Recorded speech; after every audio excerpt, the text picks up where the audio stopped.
It's Wake Up Wyoming with Glenn Woods.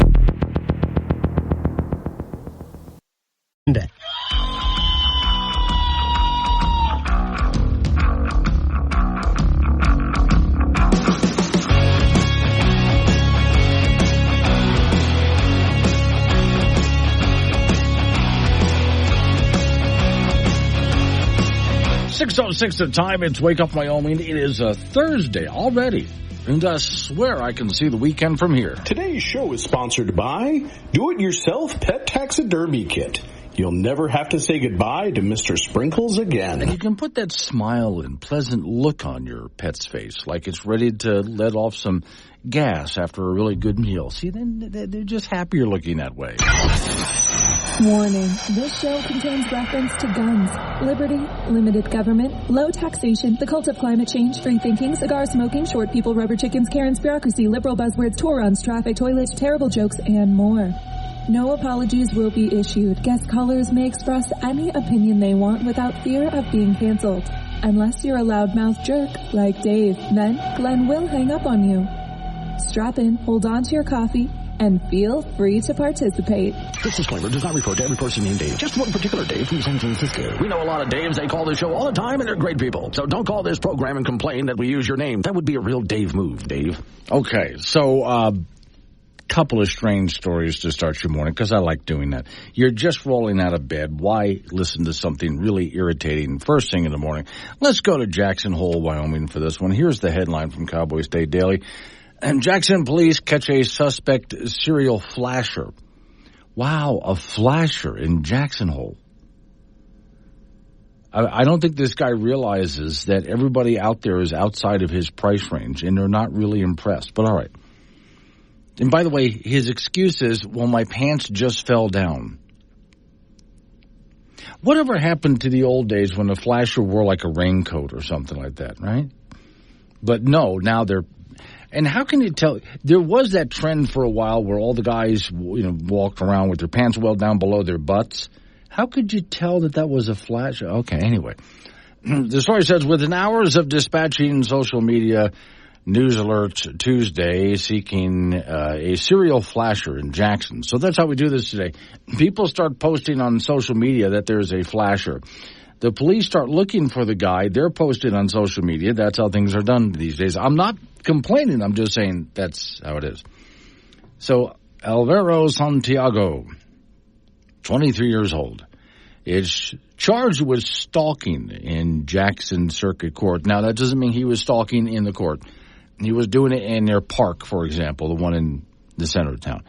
And indecent exposure with a Jackson Municipal Court had him in front there, in front of a judge yesterday, on claims that he followed people, multiple women and girls, in town and revealed himself to them over the past few weeks. And I wonder, when guys do stuff like that, are they expecting a woman to turn around and go, oh, gosh, you're just perfect. Here, follow me home. I don't know what they're expecting with that. Well, anyway, there was a media alert about 23 minutes afternoon on Tuesday describing the flashing behavior of a man who was unknown, along with a blurry photo taken from a security camera depicting the male. About 5:30 in the evening, a person walked into the police department saying he or she recognized the flasher. So people in town know who he... Here's the next thing.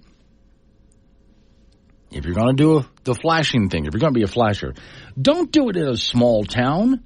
Everybody knows everybody. Somebody knows you. Go to some place where they don't know you. Or do it on the internet like everybody else does. All right, so the source provided a home address and some very loose information, no pun intended. So they set up a couple of night shift officers to knock on the door of the residence. They encountered this person and interviewed him. As a result of the interview, police were able to arrest him about 8:45 Tuesday evening. He has a Jackson address and is employed in Jackson. And that's unusual. Usually someone who just has a regular job can't afford to live in Jackson. But there are some people in Jackson, some employers, that were able to provide places for their employees to live. So that's where he is. Quote, he confirmed that was him in the video. Basically admitted to being there. Admitted to pulling up his shirt. But said he was doing so to wipe sweat from his face. And when he did that, his pants fell down. That was his excuse. So they called that a mild admission anyway. He was cited with 4 counts of indecent exposure on Tuesday afternoon. At least 2 or more flashing reports surfaced. After that, some other people said, yeah, I recognize this guy. Now, I wonder, when they say to the police, oh, I recognize this guy, are they showing a picture of his face? Well, I wonder, what part of him are they recognizing? If someone is flashing you, what are you looking at? I'm just tossing that out there. Okay. All incidents have the same basic details: approaching women, exposing himself. The women and girls figured out quickly what was going on and looked away. Now, that's got to be embarrassing for the guy. That they just looked and were not interested and looked away like gross. So the case is still ongoing. Police are collecting videos and statements from people. But anyway, that's his excuse. My pants fell down. Avocado is in Laramie.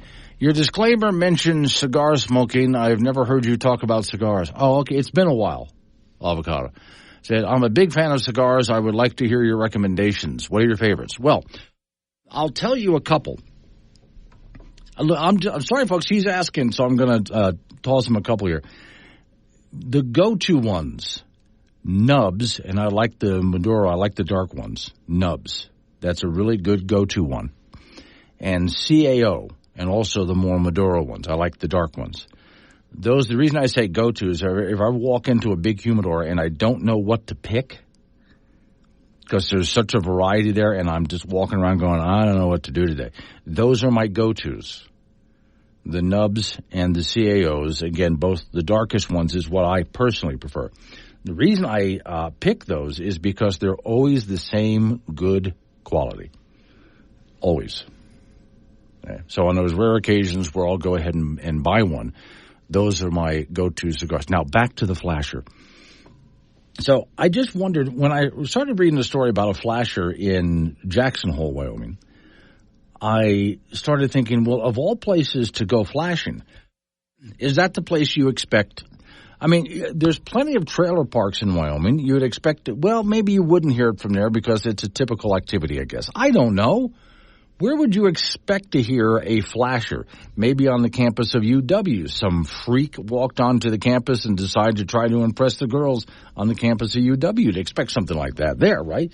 But in the park area of Jackson Hole is not exactly where I expected to hear of a flasher. And again, it just, well, my pants fell down, is the excuse. So they do it completely different than I remember hearing about flashers when I was a kid. Or heard about flashers, how they portrayed themselves way back when. Because it used to be they wore like a raincoat or something like that, and that's how the flashing happened. So, yeah, flashers do it completely different today. Jim is in Casper. I say no to the proposed solar farm strains deception west of Casper. Don't we kill enough birds and wildlife with turbines already? No, we don't. We have to kill more wildlife. That's why we need more wind and solar farms. Woke Radio, WOK! Time to get up, everybody, and go to work. You know you don't have anywhere to go, so let's play some soft, easy favorites that'll help you sleep in until noon. The best of the state, within his price range. Tune in to Wake Up Wyoming with Glenn Woods, weekdays at 6.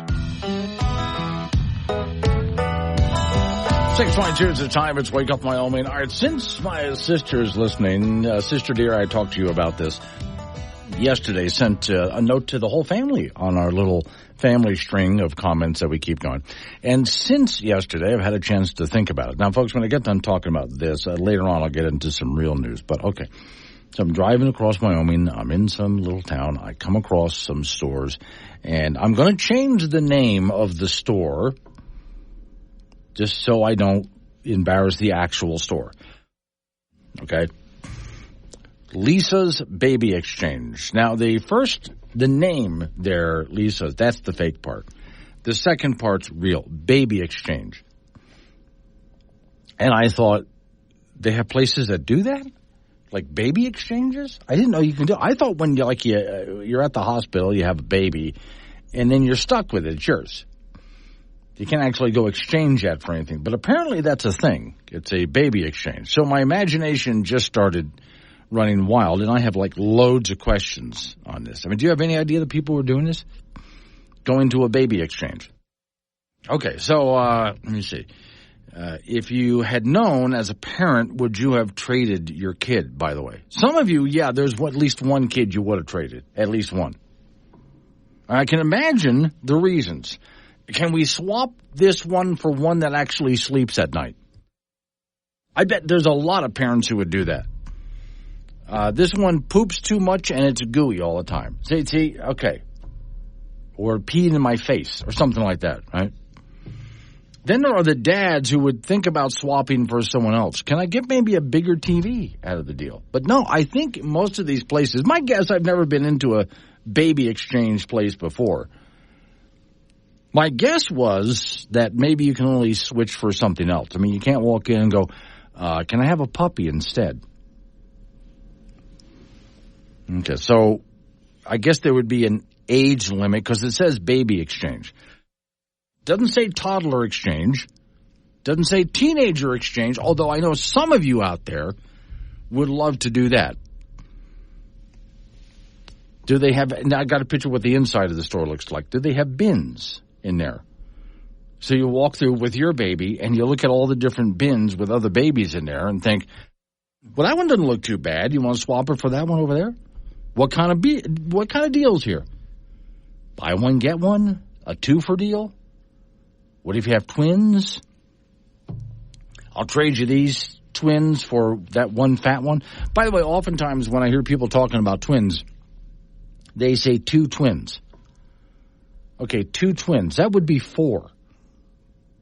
So you just mean twins. You don't want to say two twins. You just want to say twins. Two twins is four. All right, but moving on. So what do you swap for? Now, the next one would be the siblings. Can you imagine, and I could see my sister doing this, taking baby brother, putting him in the basket of the bicycle, riding him up to the baby exchange store and saying, my big brother's a poopy-headed jerk and I want to exchange. Now, but they can't. Because at the baby exchange store, parents need to be present. A big sister cannot go trying to swap out little brother. Sorry, sister dear, you're stuck with him. But I would bet that there are sisters out there that have thought of it. So this is, okay, if you ever look out back and you see the kids out there playing and then neighbors have a new baby, then one day you're looking at their baby and you think, that doesn't look like the same baby they had a while ago. Maybe they went to Lisa's baby exchange. Oh, here's Rhiannon Ford Danger. Yo, my mom used to work for a baby exchange. It sold and I think bought baby things. My mom worked there when it was across from NC in the 90s. Oh, okay. So, yeah, Rhiannon from Fort Danger knows the place that I'm talking about. Rhiannon, I had never seen such a place. A baby exchange. Which made me wonder, what the hell is going on here with a baby exchange? Okay, I did find out. I looked at it. They have to have a website or something like that. And what they have in there is all sorts of baby clothes and stuff like that. So if you're buying baby clothes and you don't want to spend the money full price on new stuff, you want basically used stuff. Am I doing that right, Rand? So that's what it is. It's used baby goods. That would be the baby exchange. So if you have a baby and you're only going to use that stuff, the clothes, the dishes, whatever else, for a few months and then you're done with it. So you can go trade that in and somebody else will buy it used. But the name itself, I thought maybe they needed to sit down and have a little conversation with somebody in marketing on picking a different name than baby exchange. Because right away my imagination just went absolutely nuts on that. And I started imagining going in with a baby and going through bins of other babies. Like maybe, I mean, and I'm talking individual bins, not like they have one big bin where there's a bunch of babies rolling around in there and you just kind of reach in and pull one out. But I mean individuals, like drawers almost, and you pull it out. Well, that one's cute. It's kind of quiet. How much does it poop? I mean, and then you go ahead and pick the one that you want and then go home with that one instead. At this point, there's a whole lot of people out there, young kids listening to the program wondering, was I exchanged? I cannot answer that. I'm not exactly sure how this works, but that's the job. That's the business. It's a baby exchange. You figure that out for yourself. All right, coming up on some local news right now. And then I'll get into, I swear to you, I got real news stories to talk about this morning. We got local news coming your way right after the local news update on the weather forecast. Our forecast is really nice. My sister down in Florida, not so much, as this hurricane is squeaking by most of the state of Florida and is probably going to slam right into the capital city of Tallahassee. So we'll see what kind of a category it is. Might be up to a category 3, they're guessing, by the time it gets there. But here in Wyoming, though, right now anyway, weather's just gorgeous out there for the next few days. Oh, 6:45 Don Day talks about that. Don Day is bored because the weather's been so nice for so long. He got nothing to talk about. Let's wake up Wyoming.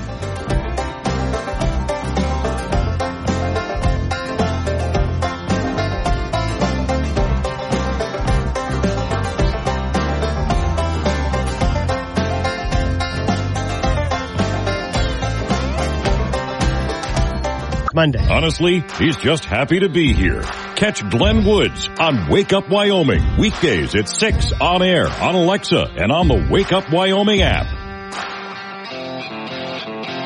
6:36 the time. It's Wake Up Wyoming. My name is Glenn Woods. Thanks for joining me Thursday, which means I can see the weekend from here. Let's talk about energy for just a minute and inflation, both at the same time. Headline I found today, U.S. energy costs would go down substantially if Alaskan resources were fully tapped. And I would say, yeah, and let's toss Wyoming in there and a few other places. We can really get at these full resources. The story says energy costs across the U.S. would go down substantially. If the U.S. sharply increased mining and production of Alaskan natural resources, according to the, Administrator Crum, that's actually his name, Commissioner of the Alaska Department of Revenue. Geographically, Alaska is by far the largest state at more than 663,000 square miles. It is also among the most natural resource dense states in the nation. Alaska became a state in 1959. While other states such as Texas, North Dakota, Wyoming have individual farmers who actually have mineral rights, nobody in Alaska really has any mineral rights out there, so they can just go get it without having to pay. Because right now, if it was on Alaskan land, they would have to pay the state of Alaska as well as the federal government. If it's just the federal lands, then you just pay the federal government royalties. But if it's also owned by an individual, you got to throw that guy in there too, because it's underneath their land. Depends on where you are as to how that works. With a lot of minerals in Wyoming, it can sit way under somebody's land, so your land doesn't go all the way down to the bowels of hell. It goes down just enough so if they're after something way underneath your land, then you really don't get anything out of that, other than they have to pay you for the ability to sit on your land and drill or dig, right? And so the mine has allowed the local indigenous population of northern Alaska, the story says, not only to have the economy to stay there, but to have this town. There's a town of about 4,000, 5,000 people, primarily of Eskimos living up there. And they get some benefit if they were allowed to go in and actually exploit what's out there. And there's a lot of resources there, and not just coal and gas and oil, many other things.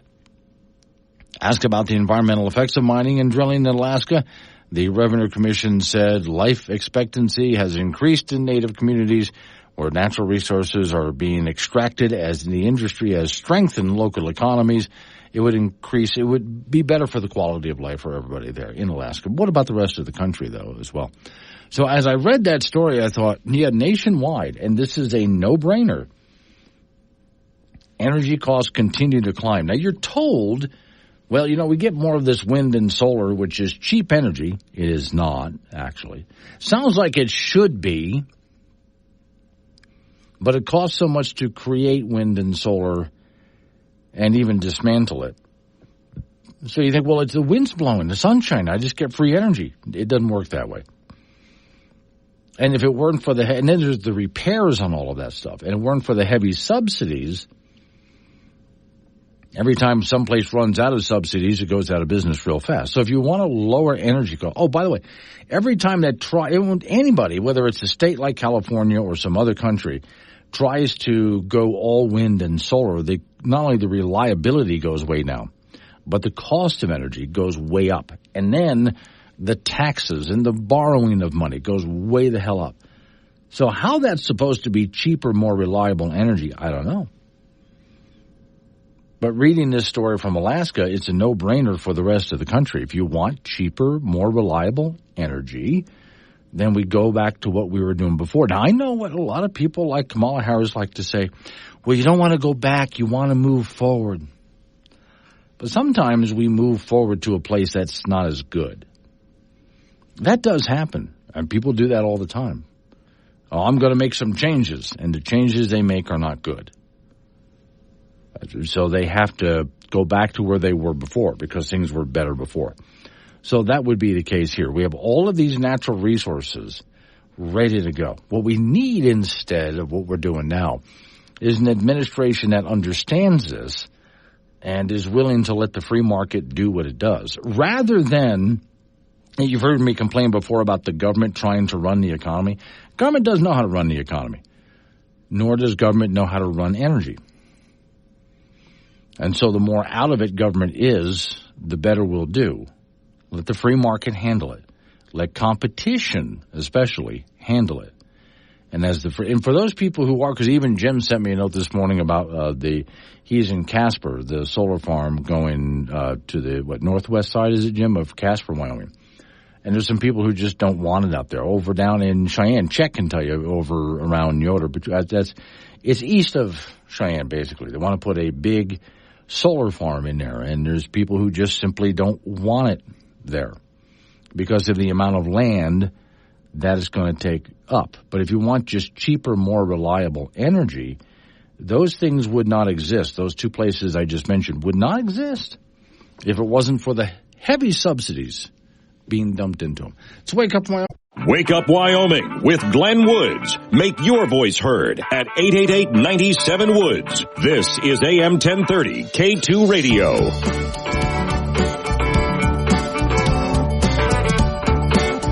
6:48's the time. It's Wake Up Wyoming. Off to the icebox. We'll go. Frank Gambino is waiting by. So, Frank, just a question as we get toward Halloween. Have you ever carved a pumpkin? No, well, maybe when I was like 9 or 8, okay. but not lately. See, what gets me is we didn't have people who figured out all sorts of hacks around when I was younger, because I remember trying to carve a pumpkin even as an adult, and I thought, I'm not going to do this anymore. What a damn hassle. It's just a lot of work. But you would be amazed at some of the carvings nowadays. Oh, yeah. Well, here's fantastic. Something. So first off, one thing you can do is you can buy a pumpkin carving kit, which allows you to take a template and lay it out. And then all you got to do is cut it out, right? But still poking away at all of that. So I saw a couple of things which I thought these were really cool. One lady, I'm watching a video now. It's on a loop. She went and took a bunch of very interesting cookie cutters. So you picture when you have the dough out and you press it with these metal cookie cutters. Right, yeah. Yeah, okay. So she just placed one on the front of her pumpkin and hammered it through. Works. Yes, and now the whole thing comes out. Now she doesn't have to sit there scooping and pecking away at it because it's just there it is. It's a hole in whatever shape she wanted. Yeah. Wish I'd known that. Then there was another one. This woman has chickens. So she went and just scraped off the outer skin in the shape that she wanted and peeled that off. Then put it in front of her chickens. Now the chickens don't want to peck at the outer skin that's left. They want to pick at that nice soft stuff that's been exposed. Right. And so she just leaves it there for a little while with her chickens, and they go pecking away at the damn thing until there's nothing left and it's all been carved out. There you go. She's done. Okay. So if you have chickens, you can let the chickens carve the pumpkin for you. Well, there you go. That even includes the inside of the thing. Open up the top, like that lid that people make. Yeah. And just leave it there with the chickens. Oh. When you come back, it'll be hollowed out. They can just climb right in there. Yeah, they'll just go ahead and stick their necks in there. Now you got a bunch of chickens with dirty necks and heads running around, but they don't care. It works, You right? don't care. See, where was this stuff when we were younger? I know. We miss everything. High school volleyball from last night. Cheyenne East over Cheyenne Central in 3 straights at 25-22, 25-19, 25-19. Tonight in Casper, it'll be the Battle of the Casper Schools, as Natrona will be at Kelly Walsh. That'll be at 6 p.m. That's always a lot of fun. And then tomorrow, Campbell County will be at Laramie. Cheyenne East will travel to Gillette to meet Thunder Basin, and Sheridan will be at Cheyenne South. Our latest Wyo Preps high school volleyball poll is out. In 4A, Laramie remains number 1, Kelly Walsh 2, Thunder Basin 3, Green River 4, and Sheridan 5. Douglas is rated number 1 in 3A, followed by Cody, Wheatland, Powell, and Pinedale. In 2A, Bighorn remains number 1, followed by Tongue River, Wright, Pine Bluffs, and Sundance. And in 1A, Little Snake River is number 1, Cokeville 2, Southeast 3, Lingo Fort, Laramie 4, and Encampment 5. Junior college volleyball, Casper College is 3-16 after a 3-sets none loss to Western Nebraska on the road on Tuesday. The Birds did beat Miles City on Saturday, and that was their only win this month. They'll be at Central Wyoming and Riverton on Friday. The LCCC volleyball team is 5-13 after a 3-2 loss to Eastern Wyoming earlier in the week. Golden Eagles have won just 2 matches this month, and they will host Gillette College on Friday. In college football, the Wyoming Cowboys will open up this Mountain West Conference season against the Air Force on Saturday in Laramie. It's been a painful season to watch so far for UW, with 4 losses, 4 poor efforts, and 0 wins. Statistically, the Pokes are among the worst in FBS on offense, averaging just shy of 13 points a game. Everybody in that unit seems to be struggling. The defense will have a challenge with that Air Force option attack, so that it's assignment football to the max, so stay in your lanes and just play hard. And it's hard to recreate what the Falcons do on your own practice field. Wyoming's defense has been allowing 5 touchdowns a game, and that has to change soon. Air Force is 1-2. They haven't looked very good at all this season, so the Cowboys have a chance. And they're 4-point underdogs. Game time at 6 p.m. on Saturday from Laramie. We'll have that for you on K2 Radio in Casper and KOWB in Laramie. That's okay, it. So they actually... I want to. This is breaking news. The Cowboys are going to win. Oh, they are. They're going to win. How do you know that? Because this is the worst team they've played so far. Okay. Out of the total of 5. Okay, now I just want to put this out there, Frank. If they don't, what are you going to do? I don't care. They are going to win. Okay. They're going to look at themselves and say, you know what? We're better than that. Yes. This Air Force team is mediocre. Uh-huh. Mediocre. You can beat them on your home field. Okay. Because, I mean, if this doesn't work out for you, Frank, I'm going to have to give you a hard time. Okay. All right. Cowboys are going to win on Saturday. Now, remember, everybody go to Vegas and vote the opposite of what Frank just said. No. Keep that. They're going to They're win. Going to win. All right, Frank. I'm watching this one for you. Okay. All right. Frank's going out on a limb there. That's fine. They've got it as far as Frank is concerned. Coming up on some local business, we have to take care. We're going to roll into news time after that. It's national local update on the weather forecast. You and I go rolling back into it after that.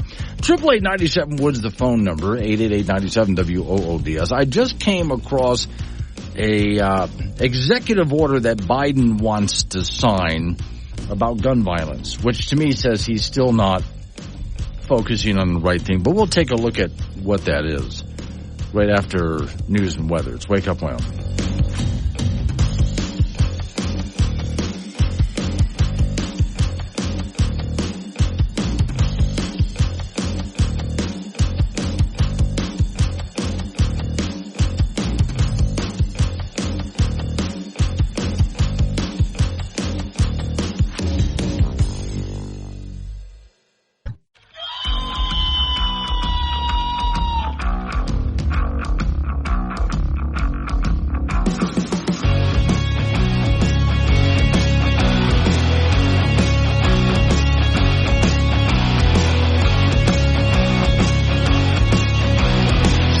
It's the time. It's Wake Up Wyoming. My name is Glenn Woods. Thanks for joining me. It's a Thursday, which means I can see the weekend from here. Today's show is sponsored by Do-It-Yourself Pet Taxidermy Kit.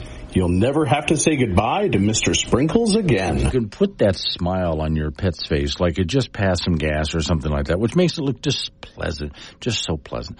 Real quick side note for you. I did just listen to a little bit of a cut while you're listening to that news and information break. As I've said before, I listen to different stuff than you listen to.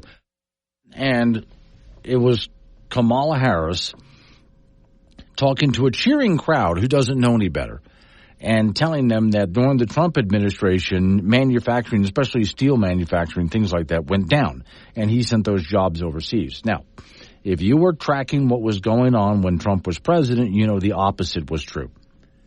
Manufacturing came back, especially things like steel, were actually coming back to the United States under the Trump administration. So she just flat out lied. But then she talked about bringing steel back, and she wants to invest in it. And the answer to that is government, as you've heard me say before, should not be involved in trying to invest in anything like this. It's not government's business to get involved in it, other than get out of the way and make it easy to do business in America, and those companies will come here. Get out of the way and let it happen. Government should not be pouring money into any kind of projects, because when they do, they screw it up. Let the free market handle this. Get out of the way and let them do business. All right, now, on that note, President Biden wants to sign an executive order today, and I agree with him a teensy little bit. Don't panic. Ladies and gentlemen, your favorite song. Well, I like guns, I like the way they look. I like the shiny steel and the polished wood. I don't care if they're big or small. If they're for sale, hell, I want them all. I like guns, I like guns, I like guns. So here's what the headline says. I'm going to back it up a little bit for you. Okay. Biden wants to make active shooter drills in school less traumatic for students. Okay, certainly nice. Washington, story says President Joe Biden is expected to sign an executive order on Thursday that aims to help schools create new active school drills that are less traumatic for students yet still effective. The order seeks to restrict new technologies that make guns easier to fire and obtain. Now, the order also seeks to restrict new technologies that make guns easier to fire and obtain.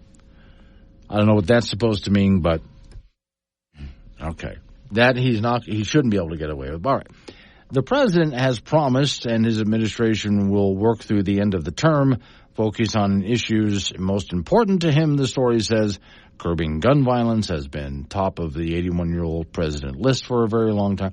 That's where I get back into, if you want to work on active shooter drills in schools, I really don't have a problem with that. That's fine. Just like we have fire drills and things like that. Not a bad idea. But part of that active shooter drill, my thought is, should include some teachers and administrators that are armed also sweeping the hallways, practicing looking for an active shooter on site. I bet they would disagree with that.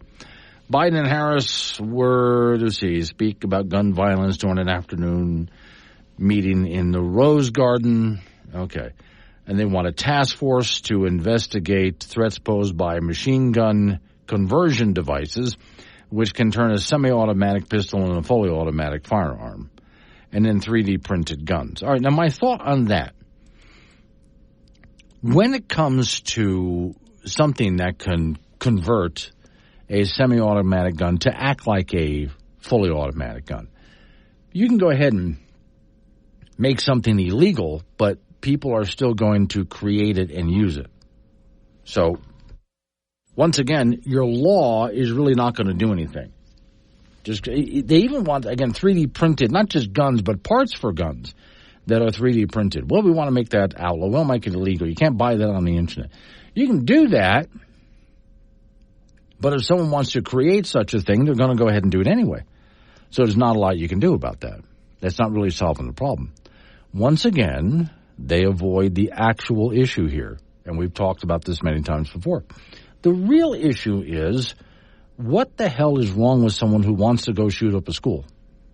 How do we identify that person? Every time we have a school shooting or any kind of a mass shooting, we do a background on the person, whether they were killed during the shooting, they killed themselves, or whether we captured them and they're alive, whatever the case is, we start to do a background check. And we find out there were red flags all over the place. But for whatever reason, we weren't able to bring the person in before something bad happened. There's even cases where the parents of the shooter would say, well, I went to the police multiple times telling them, you got to watch out, there's a problem here with my kid. Multiple times. Nothing was ever done. So if you want to solve something by executive order, and I don't think there's a lot that he can do by executive order, but I would say instead, how about taking a look at what the red flags are when we find someone who might be a problem and what we can actually do about it. That would actually be solving your problem, not going after the tool that the person used. Once again, they're all focused. Morning, John. John's up in Gillette. All drills simulated, active shooters, will be played by unicorns or puppies. No, not puppies. Dear God, don't you know Miss Mary's listening? Not puppies. But unicorns, absolutely, yeah. No, I don't mind the idea of drilling to get the kids out of the school or to barricade. What was that? You got to do this realistically. A few years ago when it came to drilling like this, there was one school district that wanted in each classroom to have a bucket, and I'm not kidding about this. You can look this up. They wanted in each and every classroom to have a bucket of rocks. So if the shooter came in, the kids could throw the rocks at the shooter. I got a better idea. Give the teacher a damn gun. Bill is in Laramie County. Hello, Bill. Hi, man. Yes, sir. Hey, quick comment on the president and his trying to change gun regulations. We already have major gun regulations on fully automatic firearms. I mean, either buying one, owning one, or converting one, trying to build your own. It's against the law unless you have a license to own one. Yeah. So it's really not going to do anything. And the other thing, think about it, the average citizen, if you've ever owned a fully automatic firearm, the average citizen can't even afford to buy the ammunition for a regular semi-automatic. Most people can't even afford to have a fully automatic firearm and shoot the darn thing, except the U.S. military. Mm-hmm. And we're buying the ammo for that. Right, yeah. But his idea, based, thinking that converting guns to fully automatic, it's already illegal. And if you get caught doing that, and yet it happens anyway. And let's take a look at the guy who just recently tried to assassinate Trump on the golf course there. He had 2 felonies, so 2 strikes against him owning a gun. He left Hawaii, flies all the way to Florida, and in a very short period of time is able to purchase whatever he wants, even though he's not allowed to get it. Just went to the black market, bought what he wanted. So, fat lot of good those gun laws are doing. That is correct. I mean, people are going to go get guns illegally any way they want to. They break into homes and steal them. Mm-hmm. They break into businesses and steal them. They come over south of the border. Yes, well, and we even ship them the other way. Yeah. Okay. The United States even ships them across the border to Mexico illegally. Yeah, and then they come back on the black market to anybody who wants to buy them. So, again, fat lot of good an executive order is going to do. All right, Bill, thanks for calling in. Appreciate it. It's Wake Up Wyoming. Welcome to Woke Radio WOK. Let's look at today's calendar and see what we're offended by. Or you can go outside and play it by ear. Just make sure everybody feels as miserable as you. This program is intended for immature audiences only. Wake Up Wyoming with Glenn Woods. Weekdays at 6 on air, on Alexa, and 24/7 on the Wake Up Wyoming app. 7:21 is the time. Wake Up Wyoming. All right, I was just talking about President Biden wanting to sign, and he'll make a big deal out of it, and Kamala Harris will probably be there. An executive order, first off, for a different way of doing drilling in schools if there's an active shooter, and something less traumatic for kids, they say. Also, to try to ban some things, like anything that might turn your semi-automatic rifle, let's say, into something that acts like a fully automatic. Now, a couple of things I got here. Steve and Casper, I bought backpacks with ballistic plates for my kids in school. All right. That could certainly help. Well, this is where, if you want to do something helpful, remember a while ago, and I'm forgetting what year this was, but one suggestion that was made, make sure every classroom has a bucket of rocks that kids can throw at the shoot. Really?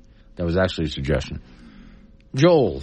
Morning, Joel. He's got some good points here, especially when it comes to all of the accessories and how little they know about it. I said, good morning, Glenn. And he put a lot of N's there. Glenn, he gets it. That's extra N's. So next time he could probably just spell my name GLE and leave off the N's because he has extra in the bank there. The fully auto rifle is the most inaccurate rifle you could own. From World War I to Vietnam, the amount of shots fired, every combatant killed went from 100 to almost 500,000, just saying. And what he's talking about, he's absolutely right. When someone, and this is where liberals or people who just don't understand guns don't understand what's going on. If somebody has something fully automatic, the idea of them actually being able to hit something goes way down.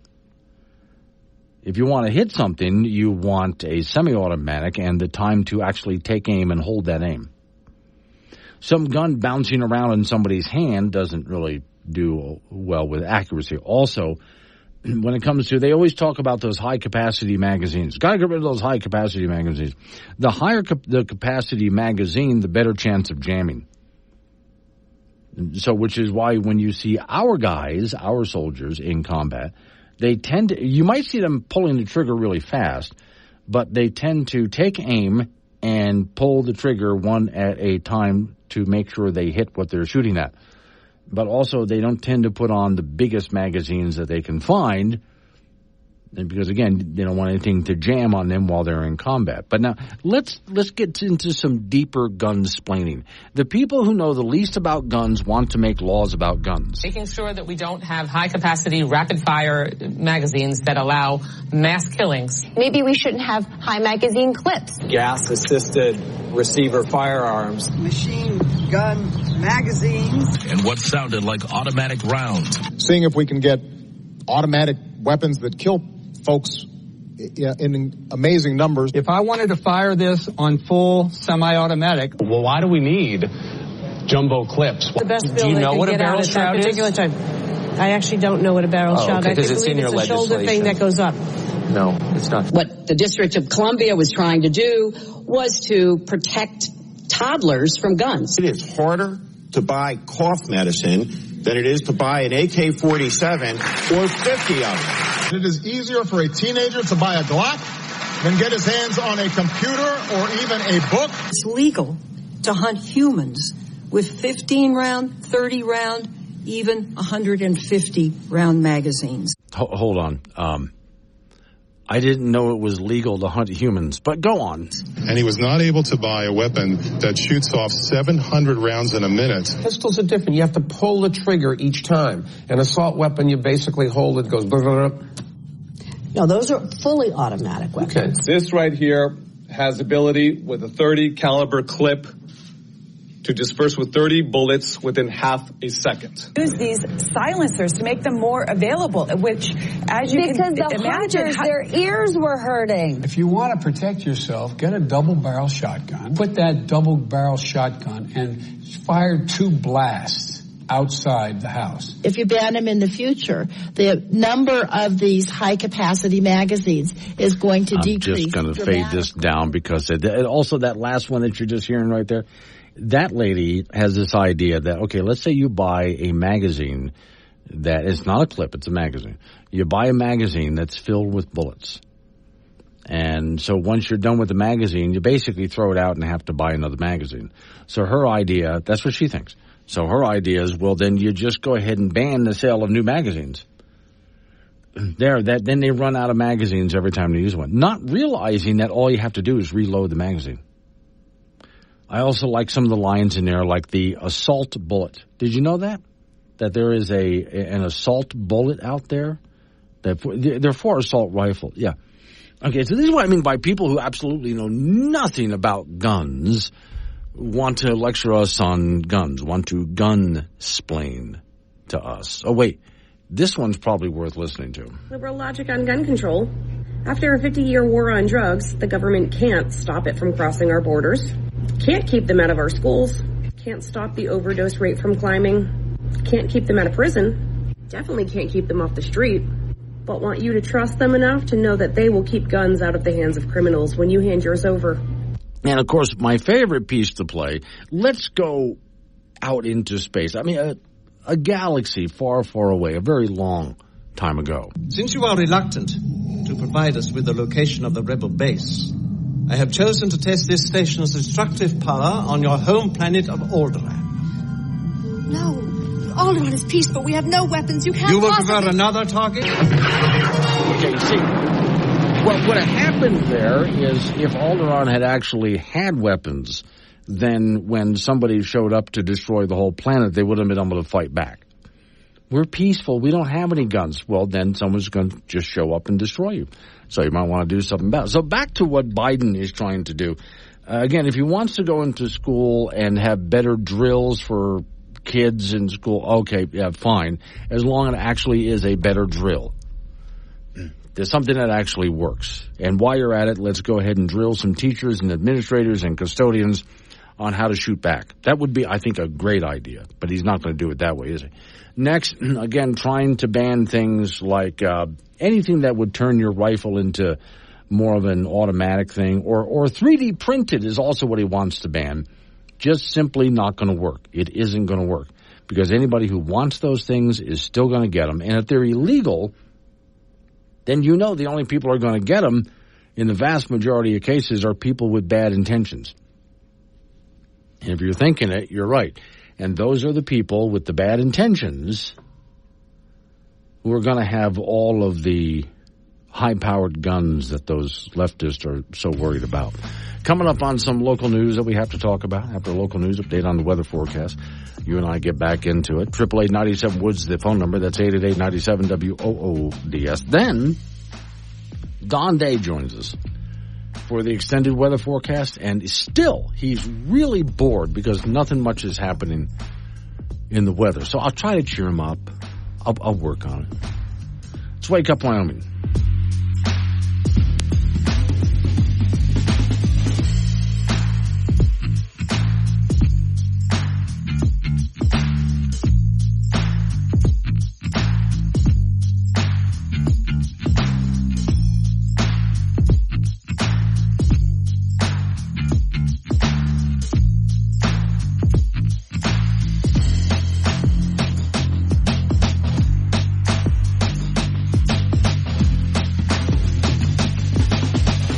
Monday. Glenn Woods. He talks to you, not at you. Be part of the show at 888-97-WOODS. This is Wake Up Wyoming on K2 Radio.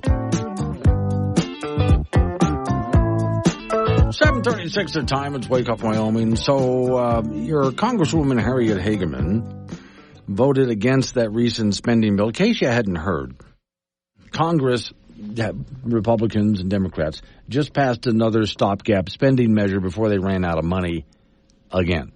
As they're always running, even though they borrow trillions upon trillions, they keep running out of money. So there was a deal. I mean, things they tried to, Republicans tried to attach some things in there. We'll vote for your spending bill if. In the end, most of the Republicans just caved and then just voted for it anyway. Here's the story. Again, Cowboy State Daily.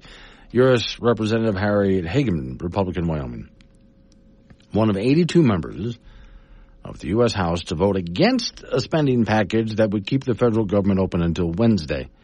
Hageman said in a press release she voted against the short-term spending bill because it increased government spending, thank you, and did not include provisions she believes will prevent illegal voters in the next election, U.S. election. The continuing resolution passed by 341 to 82 in the House and 78 to 18 in the Senate.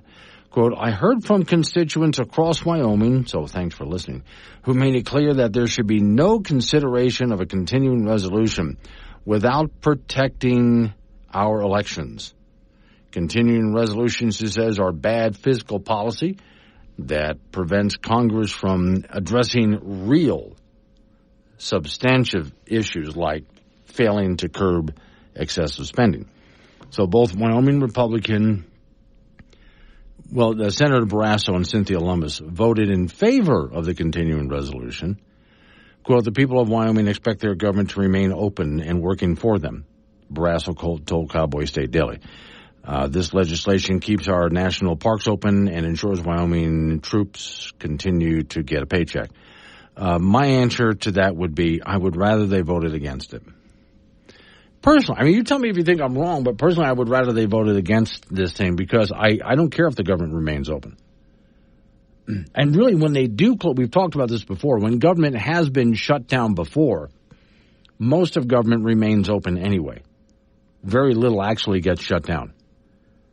And when they say, well, we're closing down the park, remember that some years ago? No recreating in the park, you're not allowed to. That was the Obama administration trying to get at people who were in favor of a government shutdown because they want you to believe that you can't exist without them. I'm completely in favor of this. And I'm not in favor of continuing resolutions which just continues to increase our debt beyond, it's already beyond belief. I was about to say beyond belief. It's already beyond belief. Lum has said similar reasoning, government shutdowns are bad for Wyoming. She said, I voted in favor of the continuing resolution to ensure our servicemen and women continuing to get paychecks in our national parks and Wyoming's economy remains strong. And again, I would disagree with her on that. Let it close down. Let it. It's really time we started to put the squeeze on our federal government. Enough with the continuing resolutions. Every so many months, we have to have another one. And every single time it's a panic and a disaster, and they vote for the continuing resolution, which is voting for spending way beyond any budget. If we even have a budget right now, I lost track. Because for quite a while, we didn't have a budget. They just kept doing continuing resolutions. So my answer is enough. We can't afford to keep doing this. Enough. Government needs to get its house in order. No more continuing resolutions. If you run out of money, I guess we're going to have to shut some things down. Then shut it down. Good. One of the things, it really made me laugh, and I forget which network it was, but there was some host of some show on a television news network, and when we had the last government shutdown, just before she went to commercial, she looks at the camera with panic. Your government is shut down. And it went to commercial. Like that was supposed to panic everybody, and my thought was, again, good. And what bad really happened? None. In fact, those people that our senators said, well, they're not going to get paid. Actually, they do get paid in full, because when the government shutdown is over, government shutdowns never last all that long. And when the shutdowns are over, all of those employees who were furloughed for a while, which is not really all that many, they come back to work and they get paid in full for all the days that they had off. It's basically a paid vacation.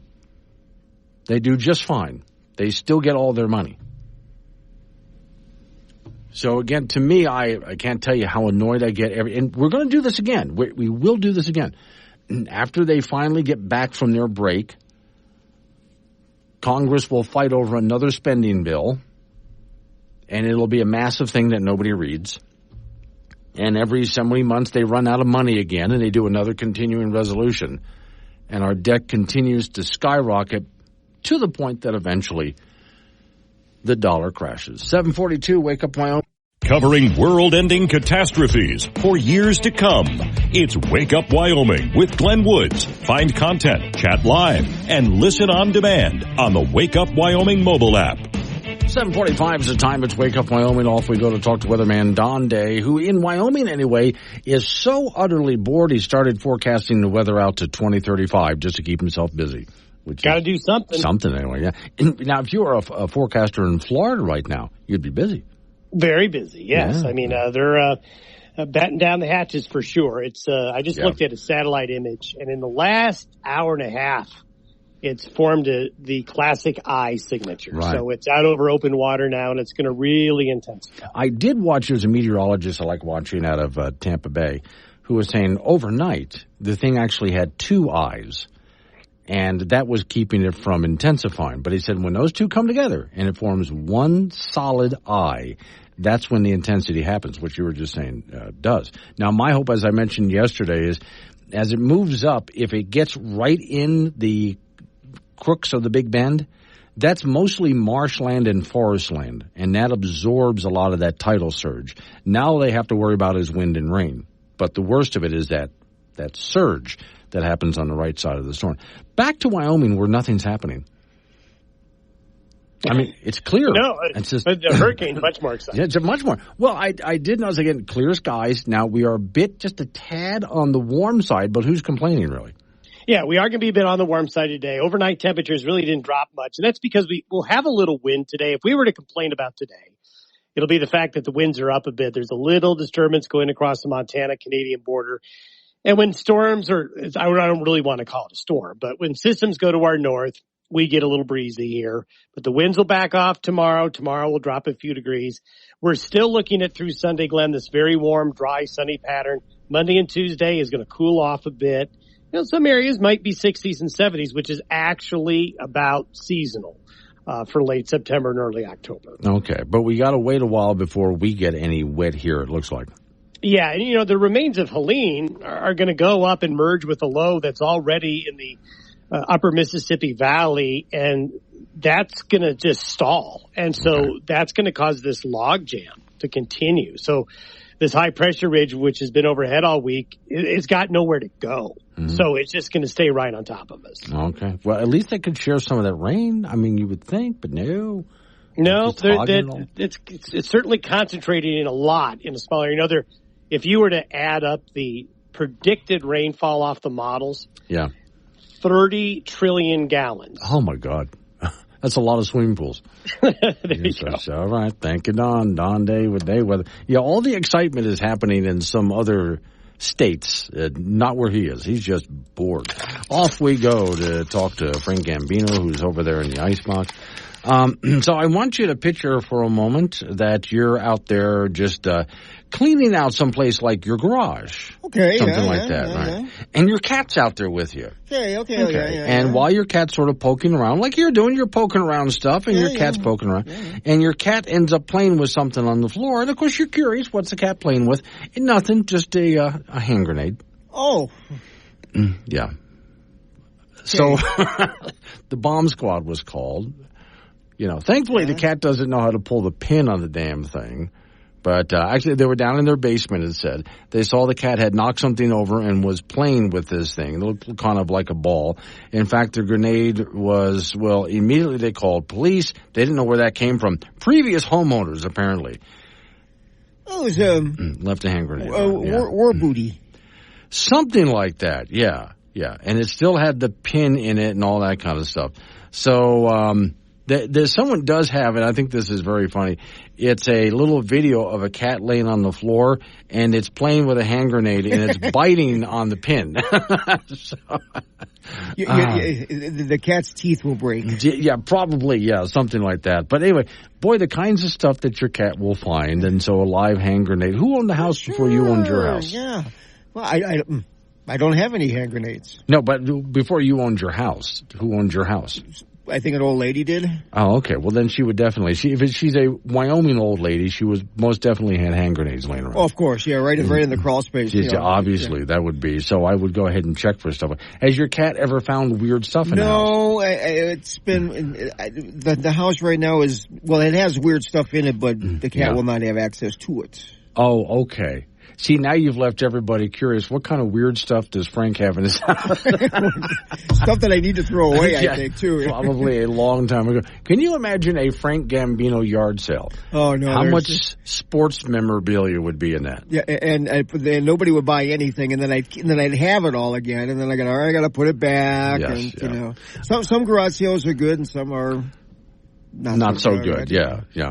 That's why I like going to some emporiums sometime, because an emporium is just a store that does yard sales all the time, basically, but it's inside at a store. It's the same thing, yeah. Yeah, but you can find some real good treasures there. Not hand grenades, though. Yeah, no, not hand grenades, no.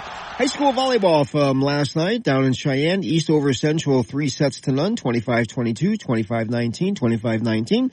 Tonight in Casper, Natrona will be at second rate at Kelly Walsh. That will begin at 6 p.m. Tomorrow, Campbell County visits Laramie. Cheyenne East up in Gillette to take on Thunder Basin. And Sheridan will be at Cheyenne South. Our latest YO Preps volleyball poll is out. In 4A, Laramie remains number 1. Kelly Walsh 2, Thunder Basin 3, Green River 4, and Sheridan 5. Douglas is leading the 3A ranks with Cody second, Wheatland third, Powell fourth, and Pinedale fifth.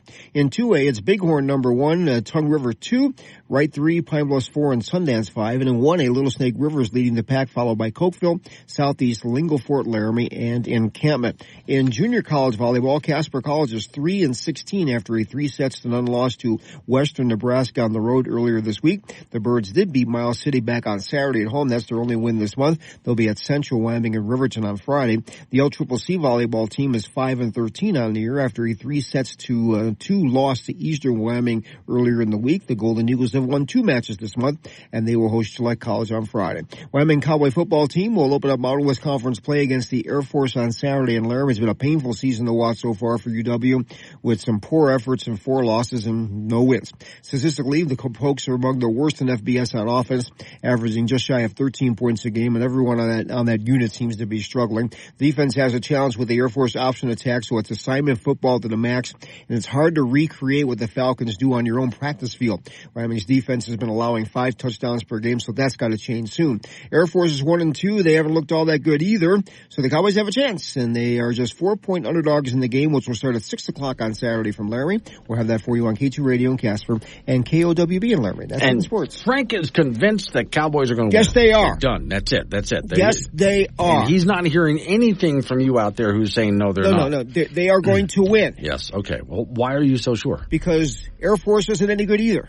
Okay, but that doesn't prove anything, Frank. No, it doesn't. But okay. I'm giving the Cowboys the benefit of the doubt and saying, you know what? We can play better than that. Of course we can. Okay. We can beat these guys. Of course we can. Okay. This is our homecoming game. Of course we can. It's We're a on homecoming. national TV. Of course we can. Okay, and by the way, let's not forget, everybody else needs to bring their A game. It's the homecoming game, so your tailgating needs to be at its best. And it normally is, yeah. Yes, okay. I have all the faith in the world of all the tailgaters in Laramie.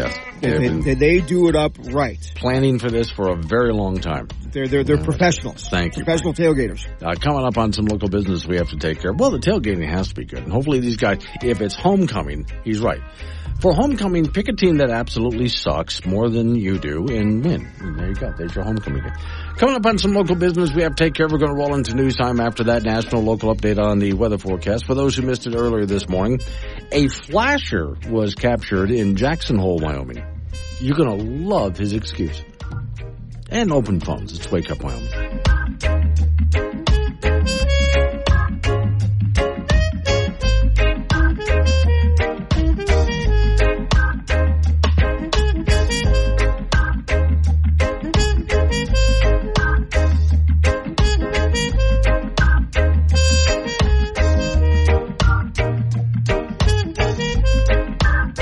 He's Monday.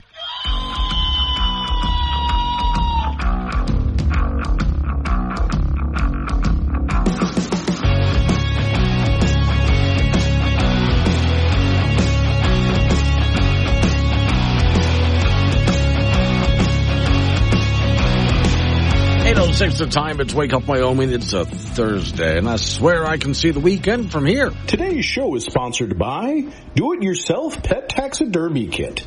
You'll never have to say goodbye to Mr. Sprinkles again. And make sure Mr. Sprinkles has that delightful smile on his face like it just let out some gas. Yeah, now that'll keep everybody smiling and wondering.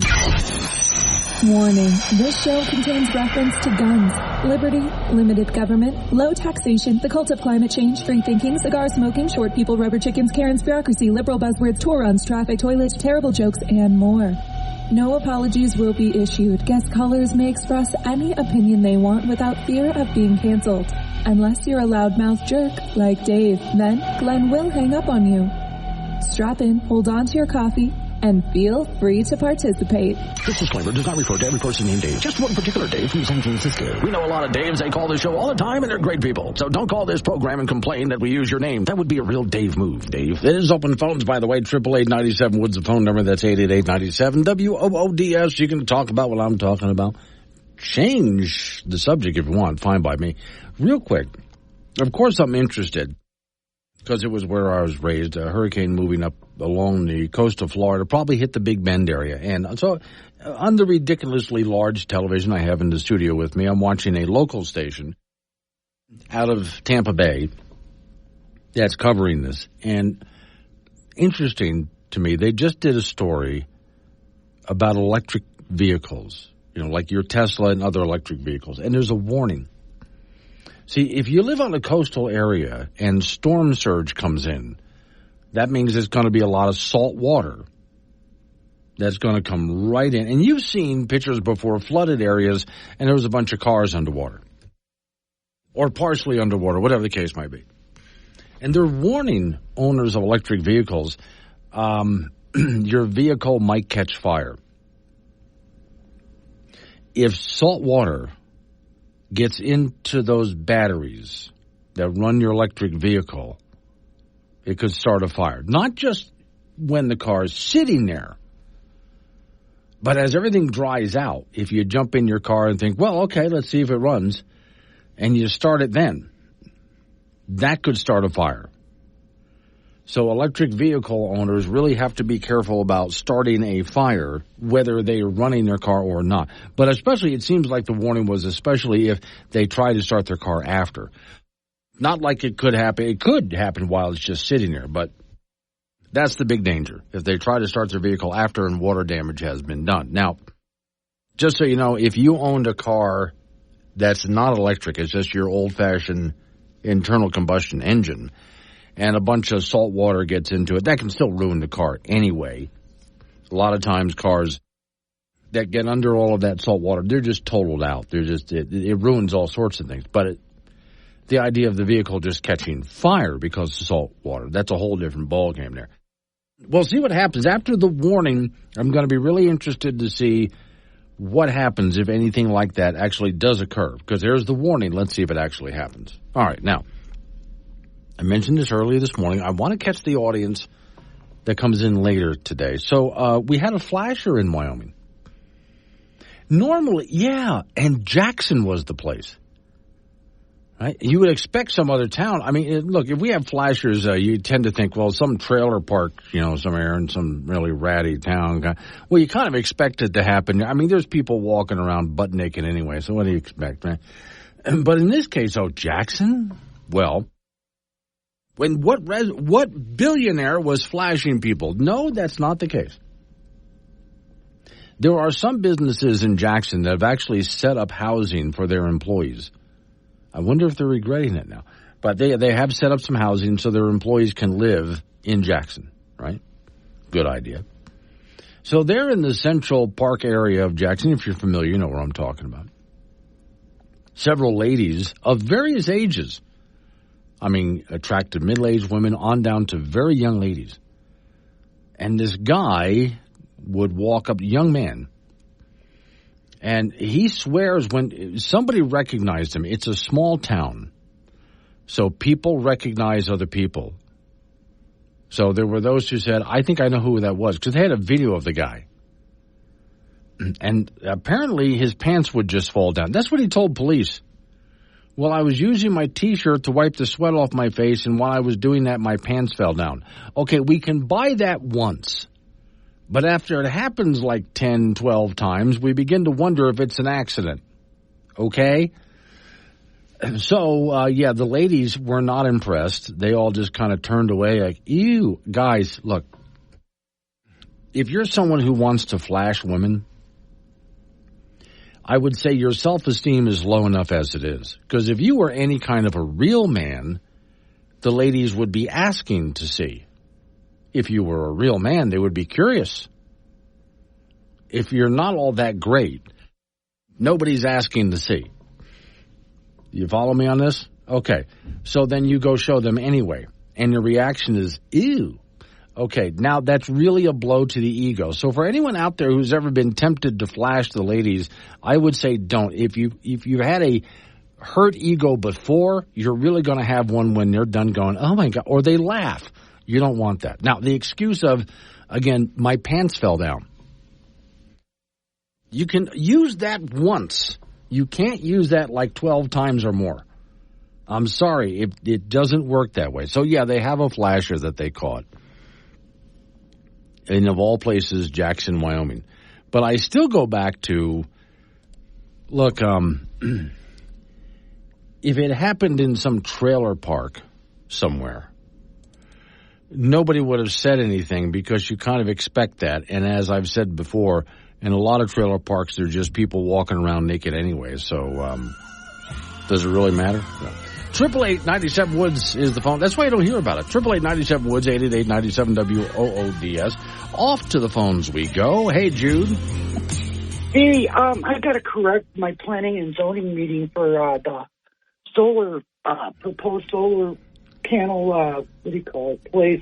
Right. Outside west of Casper. It's the 8th, not the 6th. Okay. And it's 5:30 at the courthouse. Secondly, when you said yesterday that the landfill was not taking any more windbreaks. That's the last I heard, yeah. Nope, they do. It's just got to be all the projects inside the state. So if somebody's breaking down the windmills out there east of town, they can go to the landfill. But somebody from Colorado coming up and bringing them, they won't take them. Okay. Okay. All right. I still, though, am very interested in case those people missed the story yesterday, some guy found a way to make the newer blades out of the same kind of stuff that we used in some candy products like gummy bears and certain sodas, which means, Judy, you can go ahead and poop wind turbine blades. I know. I think I'm going to have enough trouble with eating solar panels. Yeah, I get it. But would that grow new wind turbines? Yeah, well, I've seen people throw money in the ground thinking it's going to grow a money tree. So why not? It's all right. Thanks, Jude. I appreciate it. So, yeah, that was a story. No, that was actually a story yesterday in case you missed it. And it's on the Wake Up Wyoming website if you want to read all about it. But, yeah, there's a guy, the engineer. And this engineer came up with this idea of using different kind of polymers to make wind turbine blades. And it's the same kinds of stuff that we use to make some kind of candy food products, from different kinds of drinks to even gummy bears. So, yeah, he showed that, look, I can eat this, and he went ahead and chewed some of that. Now, so that doesn't mean it's got any nutritional value. It doesn't. But at the same time, it's not good for you either. It's not bad for you, but it's not good for you. It just kind of passes right through you. So, yeah, in the future, perhaps, maybe, we can make gummy bears out of wind turbine blades and feed them to kids. Jenkins! Yes, sir? Yes, sir? Jenkins, I have an idea. I'm afraid already, sir. I want to open up a restaurant chain with the lowest cost overhead ever. Oh, sir, that's nearly impossible in today's economy, and most new restaurants fail. You know that. Locate each restaurant chain in the middle of wind farms. Then we serve fresh bird kill. Wow! That really does cut costs. But won't PETA try to shut us down? Oh, they can't object, because all the food is provided by green and sustainable energy. And since a lot of endangered birds are killed by wind turbines, you can say your menu is full of rare delicacies. I see no downside to this. Except that you can only be open when the wind is blowing, or you won't have fresh kill or power to cook We can always have diesel backup generators to turn the turbines when the wind isn't blowing. Sir, I really think this idea will finally lead this company into bankruptcy. Oh, no. You see, since we're running on wind power and serving endangered species, we can apply for unlimited grants and subsidies. Who cares if we have any customers at all? And I bet you're planning to staff the place with illegal immigrants. Yes, and recent college graduates who can find a job to fit their degrees. Now, how much do you think we'll get from the feds? Sir, we're going to be rich. What do you mean, we? Well, that image is going to stick with you all day. So many opinions, we had to build the Wake Up Wyoming mobile app to hold them all. Free download from AM 1030 K2 Radio.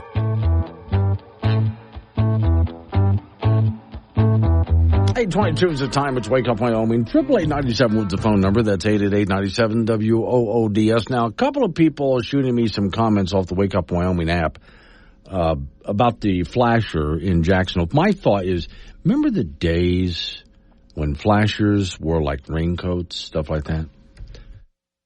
Now they're already walking around with their pants below their butts anyway. I was call that flashing. This guy's saying, well, my pants accidentally fell down. Yeah, like 12 or 15 times accidentally? Okay. So my argument was, look, if you're a guy that the ladies like, then you don't have to worry. They're gonna want to see because they like you, and you know where that leads to. But if you're a real loser and no lady has ever been curious, then you're going to flash them, and your ego's really going to get. It's going to be so bad for you as they go, ooh, stop that. Yeah. So okay, so Jan and Cheyenne disagree. She says no lady's going to ask to see. I disagree. You really like that guy. Greg from Cheyenne says, remember the guy that was exposing himself at the drive-through place in Cody? See, once again, it's a higher-end town. It's not one of our low-end towns. It's one of our higher-end towns. I think it happens in the low-end towns, but people just kind of expect it, and we don't hear about it. But anyway, he says they doused him with hot coffee where it did the most damage. Now, that's how you deal with the guy. And by the way, and I shouldn't be giving out this kind of advice, but if you are someone who's a potential flasher, yeah, don't go flashing women where they can do stuff like that, like they have hot coffee. Don't flash women at the coffee shop. That's one of several places that you just don't go if you're going to flash the ladies, because they will teach you a lesson, and they will teach you that lesson fast. Also, a couple of things. Let me see. I just came across this one. I sent it to Miss Mary. Strange new trend in the office these days. People putting names on food. Today I had a tuna sandwich named Kevin. Now you see? Bill is in Glen Rock. Morning, Bill. Morning. Yes, hey, sir. I just wanted to call you and talk to you about some of the viewpoints on the government shutdown. Okay. As a former government employee who is now retired, I was made to go to work. Oh. And didn't get paid because they said I was essential. Now, did they catch up on that pay later? Yes, they did, okay. But it wasn't no paid vacation because they made me go to work. Okay. Now, I do remember but last I thought time about we had a big government shutdown. There were some people that were sent home, but when they were brought back, they were still paid in full. Yeah, but they shut us down for like 2 weeks, and everybody's got bills like house payment, car payment, right? Yeah, and yeah. How do you make those, and what do you do? Yes, you got your money back, but then they taxed you at a higher rate because they paid you more. Oh, I see. Yeah. Okay. I could have went and been paid stripper, or flasher, but don't work out. I said no. You don't get paid for doing stuff like that. Women are not throwing money at you; they're throwing hot coffee after you if you do that. Yes, they do good. All right. But I just wanted you to know that. Okay. They do make essential people go to work. Now, here's what gets me. Last couple of times we had a big government shutdown. They said they were going to send home all but essential workers. And my thought was, isn't that what government is supposed to be? Just essential workers? Why do you have non-essential workers? I agree. Okay. I agree. And we had to go through I worked for them for 16 years. Well, 20 total. But every time they shut down, you're worrying if you're going to have to, rob Peter to pay Paul to make your bills. But they don't pay you, and there you go. All right. But you got to maintain your job. You can't go to work someplace else. Yeah. Oh, really? They don't let you go ahead and pick up some side gig while you're okay. No, because you're an essential worker. I was in. I won't say the agency's name, but law enforcement of a sort, and they said, no, you can't go do that because it might conflict with what you do. Okay, I see. That's government. Yeah. All right. Thank you, Bill. I appreciate it. Yeah. So that's something that I really always gets me. We're going to send home all but essential workers. What business out there in the private sector has non-essential workers? None. Nancy is in Cheyenne. She wants to educate me about flashers. Hi, Nancy. Yeah. I worked as a nurse for over 20 years. Right. At one time, I took care of Superman. Yes, really. He used to stand out in the highway in a Superman costume and flash people. Well, he ended up in the hospital. Yes. In the psych unit. And I'll be darned if we didn't get his mother in there later, too. Come to find out she was hand-sewing these Superman costumes. Well, I'll bet I'm the only person in America that ever took care of Superman. Have a good one. Thank you, Nancy. God bless that woman. That is, not only is that the perfect story, isn't it the perfect voice that you want to hear talking about flashers? Right there, Nancy, in that voice. God. See, Smokey and Casper said, my dog is named Kevin, and we didn't make no sandwich out of him. No, wait, you're misunderstanding. Thanks, Kevin. No, here's the note that I sent Miss Mary. It says, it's a meme. Strange new trend in the office.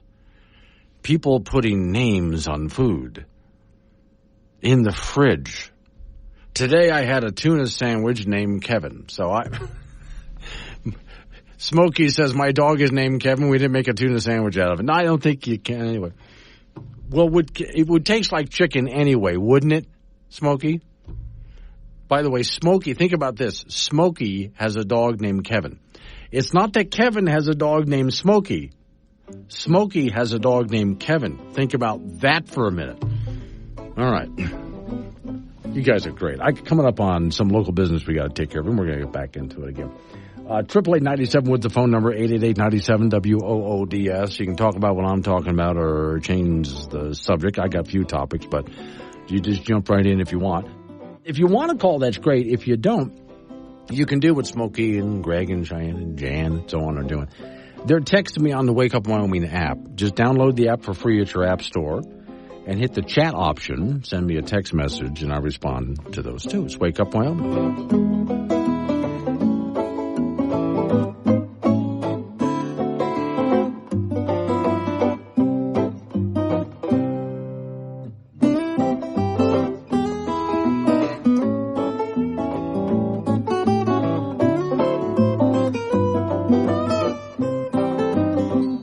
Listen to Glenn Woods anywhere you roam with the Wake Up Wyoming mobile app. This is AM 1030 K2 Radio.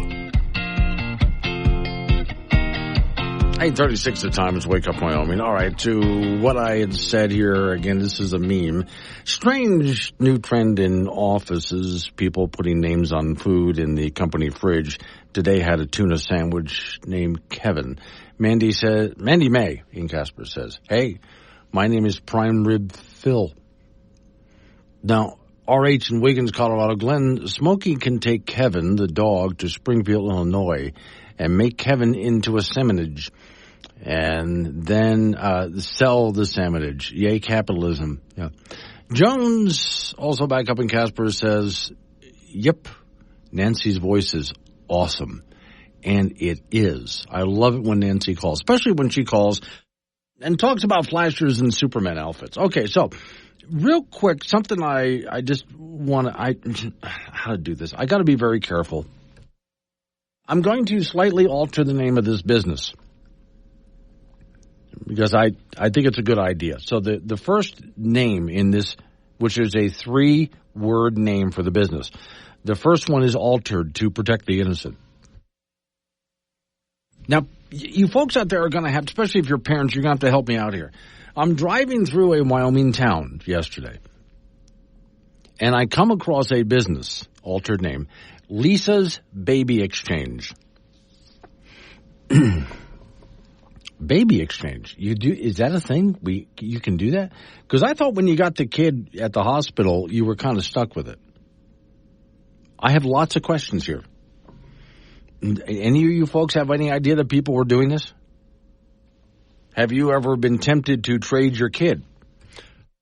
And we're talking little babies here because I thought, could you do that with a teenager? I know some of you want to do it with a teenager. No. It's a baby. They only exchange babies. I'm not exactly sure how this works. But, I mean, what would you trade it for? I mean, I'm suppose some people would be, can I trade this one for one that actually sleeps at night? That would be a hard thing to do. This one poops too much and it's gooey. Well, they think they're all kind of like that. Then there's the dads who would want to switch for something that's not even another baby. Can I get a bigger TV? You know, dads would want to do that. But no, it looks like you got, well, no, and you can't walk in and go, can I trade this baby for a puppy? No, you can't. Now, I kind of wondered how this was going to work. Like, do you have a bunch of bins? Because I don't picture like a big, I don't know, like something like a big bin filled with babies just kind of crawling around and sleeping, and you reach in and grab one that looks good. You know, and sniff it and tap it like you're buying a cantaloupe or something like that. No. I figured they have separate little drawers, and you open up, you go through one after the next, looking at the different babies to see if that's what you want to swap with. Am I doing this right, folks? Is this how this works? Does the store have bins full of babies, or do they just deal with other parents in a swap? You know, arrange meetings for parents to swap to see if it'll work. You don't want a sibling to do this because you know big sister is going to put baby brother in the basket of her bicycle and ride it up to the baby exchange. My brother's a poopy little jerk. I want to exchange him. No, you can't. You can't trade your kid until mommy and daddy's here with you and agree to it. So no. No big sisters are allowed to trade their little brothers or something. And brothers can't do that either. No. Parents have to be present the entire time. So I had never seen a store named a baby exchange before. Now, Rianne in Fort Danger earlier this morning, what did you say, Rianne, that your mom worked there at some point? Maybe we can get some inside information as to how a baby exchange works. For those of you out there who are in the know, please let me know. I would love to find out. I have really no clue on this. Okay, now while I'm at it, a couple of other things. And I'm doing some nonsense house cleaning, then we'll get back to real news, okay? I came across another meme. This is true. How to be a good climate activist. 1, own your own private jet. 2, own a yacht, diesel-powered preferred. 3, own at least 5 mansions. 4, lecture poor people on how selfish they are. 5, give yourself an award. I'd have to say every bit of that is true. That's how you become a good climate activist. In fact, let me see. I'm going to take this and I'm going to put this in my climate change. I do have a folder for climate change things. So there, I just put it in my... Now, how to be a good fact checker.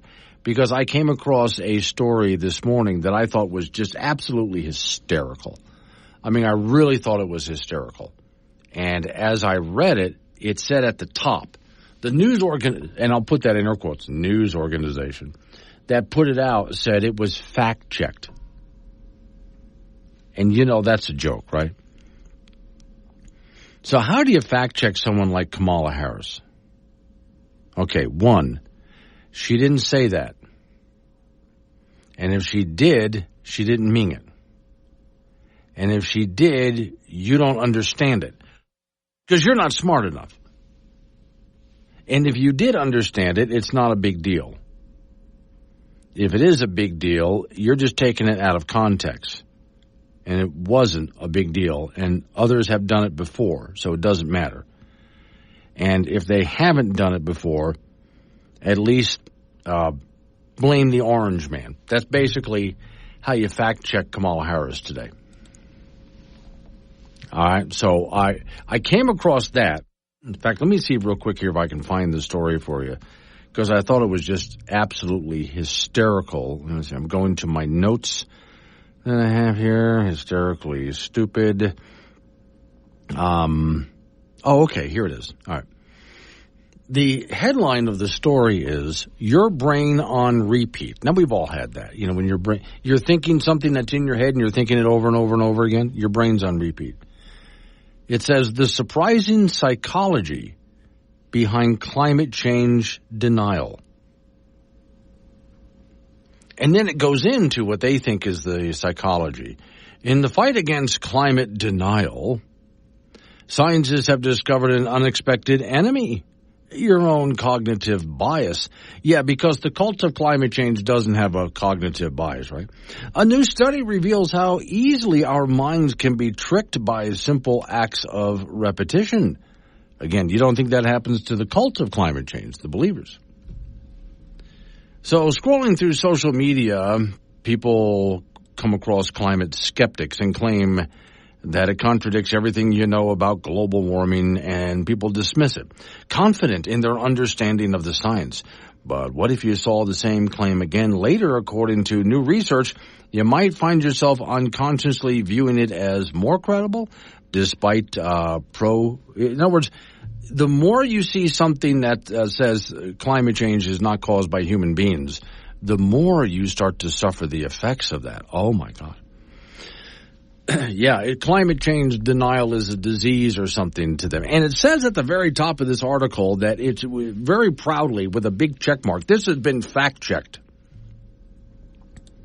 Sure it has. I've gotten to the point now, using their own psychology here, the more I see that something has been fact-checked, the less I have any confidence in its fact-checking. Oftentimes, the fact-checkers are wrong and even wholly unqualified to be fact-checkers. And oftentimes, fact-checkers are biased as well. So, no, I'm not believing your fact-checkers.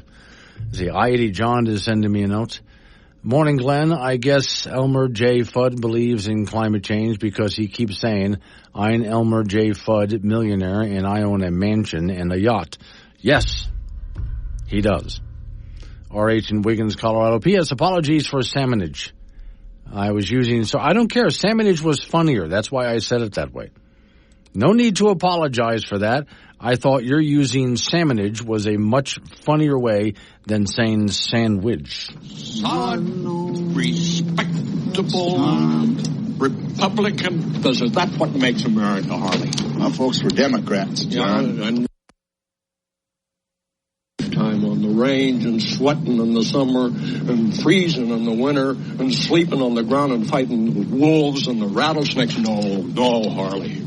There can't be a finer calling in the whole world than being a Republican businessman. I don't like to dispute you, Don, but did you always vote Democratic? Yeah, well, that was when I didn't know any better. Harley, I want you to do me a favor. You don't tell anybody here in Cheyenne I ever voted Democratic. You'll do that for me, won't you? If you say so. Thank you. John, you don't mind if I still vote Democratic, do you? Just so long as you're not seen with me when you do it. Be bad for business. Want to talk to Glenn? Call 888-97-WOODS or chat him on the Wake Up Wyoming mobile app. This is AM 1030 K2 Radio. 8:49 is the time. Wake Up Wyoming. Off we go to the Icebox. Frank Gambino's waiting by. So, since we were talking about the homecoming game, are you going to it, Frank? I will be at Gillette for state high school tennis. Oh, okay. All right. Because we were hoping that you would go down and sample and judge the tailgating. Well, yeah. And normally with homecoming games, it's an alumni thing. They all come to Laramie and get hammered on Friday. Okay, yeah. And then they show up to the game and get hammered again. Right, yeah. And it's a fun time. Yeah. So now, do they need to get hammered again, or are they still hammered? They just need to refresh it? That's a darn good question. Really I would say this, since the game is at 6:00. Yeah. They have a little time to kind of, yes, have a couple of cups of coffee and see if they can go through round 2. Right. Which, it's a lot of these alumni, they travel a considerable distance, some of them. So my guess is that they will fulfill their obligations to be hammered. Yeah. Basically, yeah. And then they got to sleep it off so they can go home safely. Well, yeah. So that's another, and normally speaking, after games in Laramie, the bars are pretty empty. Yes. People have seen enough. No. People are still there in the bars. You just got to look under everything. Yeah. There's not very many. College football, the Wyoming Cowboys do open up Mountain West Conference play against the Air Force on Saturday night in Laramie. It's been a painful season to watch so far for UW with 4 losses, 4 poor efforts, and 0 wins. Statistically, the Pokes are among the worst in FBS on offense, averaging just shy of 13 points a game, and everyone on that unit seems to be struggling.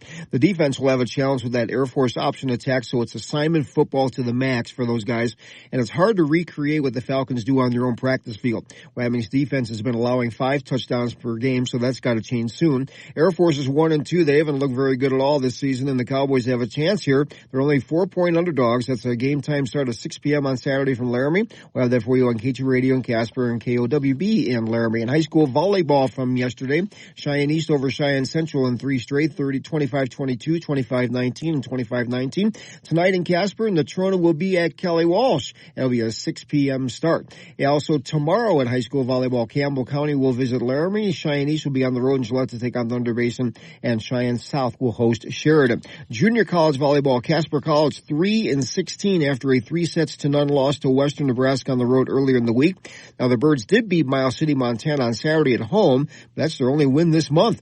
They'll be at Central Wyoming in Riverton on Friday. The LCCC volleyball team is 5-13 after a 3-2 loss to Eastern Wyoming earlier in the week. The Golden Eagles have won 2 matches this month, and they will host Gillette College on Friday. Our latest WyoPreps.com high school volleyball poll is out. In 4A, Laramie leads the pack, followed by Kelly Walsh, Thunder Basin, Green River, and Sheridan. In 3A, Douglas still rated number 1, followed by Cody, Wheatland, Powell, and Pinedale. In 2A, Bighorn number 1, Tongue River 2, Wright 3, Pine Bluff 4, and Sundance 5, and in 1A, 6-man, in 1A volleyball, sorry, Little Snake River, who also leads 1A 6-man in our poll, is in Cokeville 2nd, Southeast 3rd, Lingleford, Laramie 4th, and Encampment 5th. And that's it in sports. So do people get all, made up and dressed up for homecoming? Well, depends. Okay. I mean, for the parade and stuff like that, sure. They do that, okay. It's, they have a grand marshal and, sure. And all these floats and... Just know I've seen some pictures of some homecoming games around the country where there's a lot of makeup and costumes and up in the stands. Well, depends on what you've done the night before. Actually. All right. Yeah, well, especially if you're not wearing what you normally wear, but somebody else's clothes, and what the hell you have on. Just as long as you get the colors right. Here's the good news, Frank. It's going to be a beautiful day. Excellent. Just gorgeous. There we go. Coming up on some local business we have to take care of. We're going to roll into news time after that. National, local update on the weather forecast. You and I get back into it. More open phones. 888-97 Woods. Wake up, Wyoming.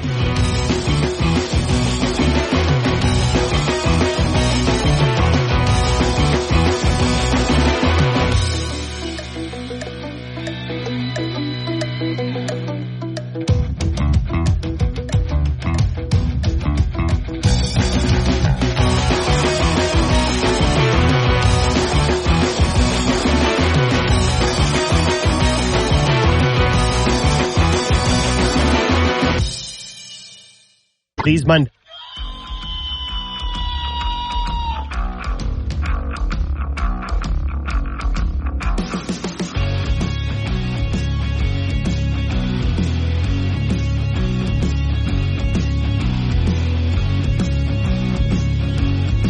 .06 the time. It's Wake Up Wyoming. My name is Glenn Woods. Thanks for joining me. It's a Thursday, which means I can see the weekend from here. Today's show is sponsored by Do-It-Yourself Pet Taxidermy Kit.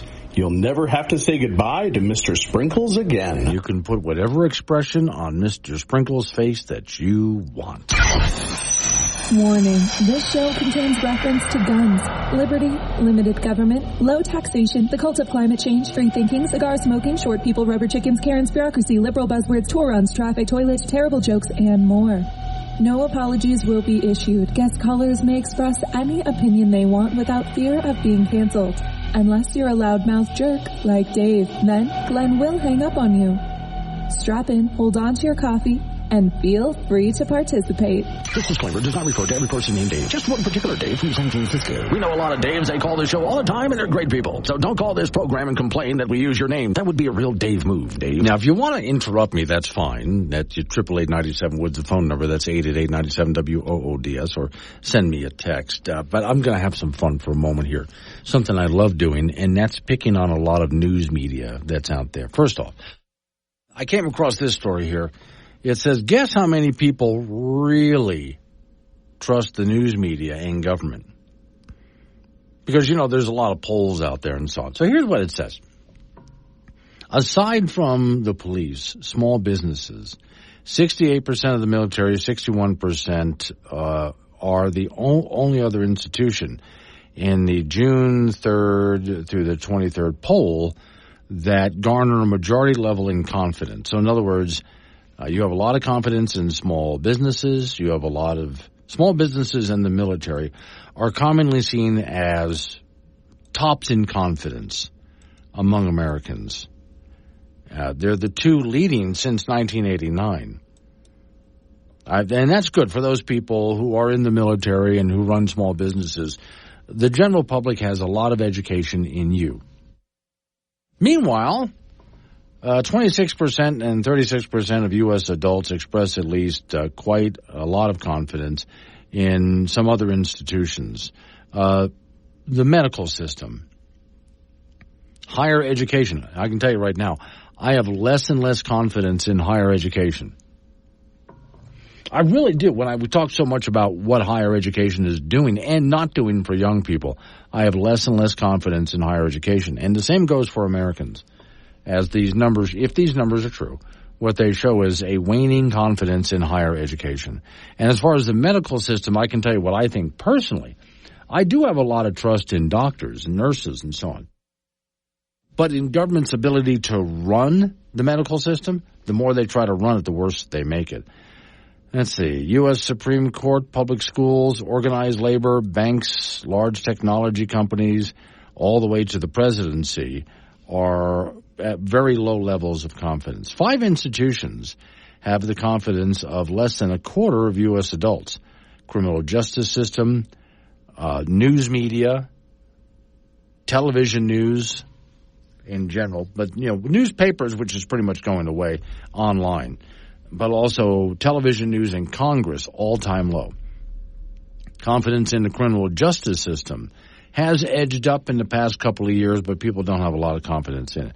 Of these, television news and Congress have an unwelcome distinction of earning the lowest trust of Americans in the history of America.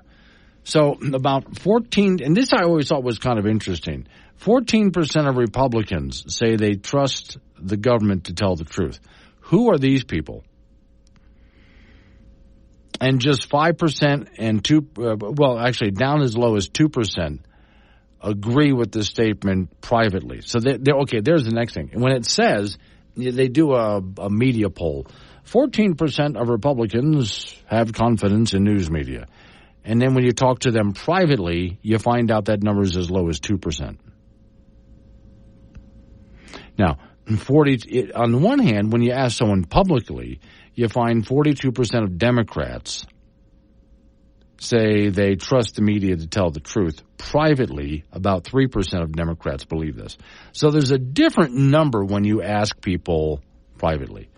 And it has to do, a lot of it to do with fairness, but I think also just the ability to do their job. This is something I was talking about earlier this morning and thinking about as well. When it comes to, I'd mentioned fact-checking. Because I'd read a story which was garbage. It was just complete garbage story. But they proudly put this big check mark on the story. This has been fact-checked, and the story's garbage. Most news media they don't know what fact-checking is. As an example, that story about Haitians eating animals in Springfield. All right, you can believe it's true or believe it's not true, whatever the case is. Not my point. When news media wanted to go fact-check Donald Trump, one news organization, and I believe it was ABC, correct me if I'm wrong, I think it was ABC, called one guy, the city manager, and asked him if it was true. And the city manager basically said, I don't know. And they said at ABC, well, the story has been debunked. We fact-checked it. Okay, calling one guy who says, I don't know, is not debunking anything, is not fact-checking anything. They don't know what fact-checking is.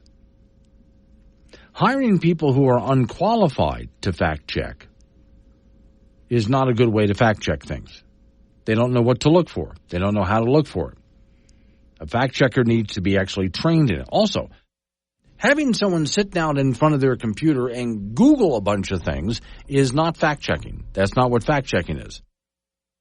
Because that's going to lead you astray. And I've seen people do that.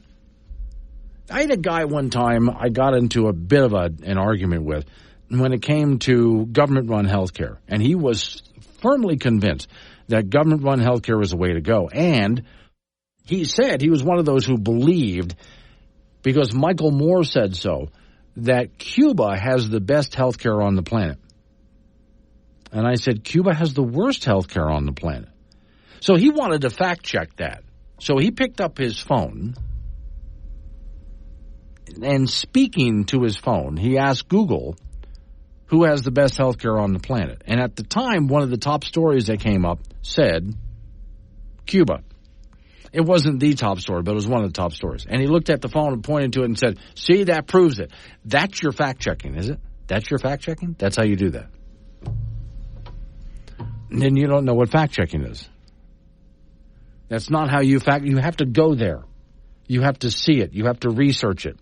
You can't do it from sitting there at your home talking to your phone or typing something in on a word search somewhere online. That's not what fact-checking is. I find most news reporters, not all, to be fair, there's some good ones out there. I find most news reporters are really kind of lazy about doing their job.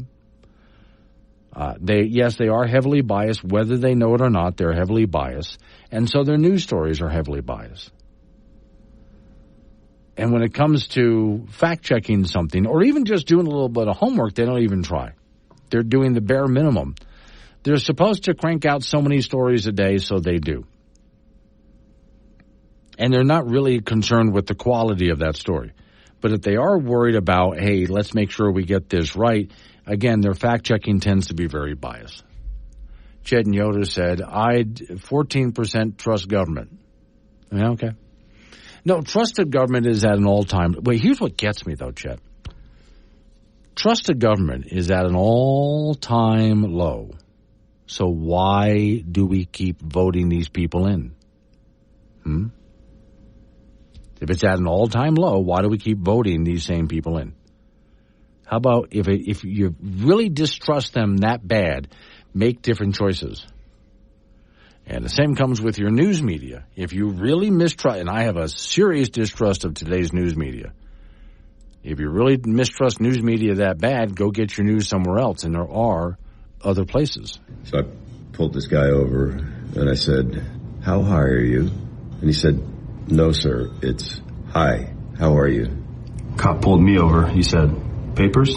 I said, scissors. And I won. So I drove off. He must have wanted a rematch or something because he was following me for like 4 Honestly, he's just happy to be here. Catch Glenn Woods on Wake Up Wyoming, weekdays at 6 on air, on Alexa, and on the Wake Up Wyoming app. Hold the situation with your family and manage the disease together. If you or your family are noticing changes, it could be Alzheimer's. Talk about seeing a doctor together. Visit alz.org/time to talk. A message from the Alzheimer's Association and the Ad Council.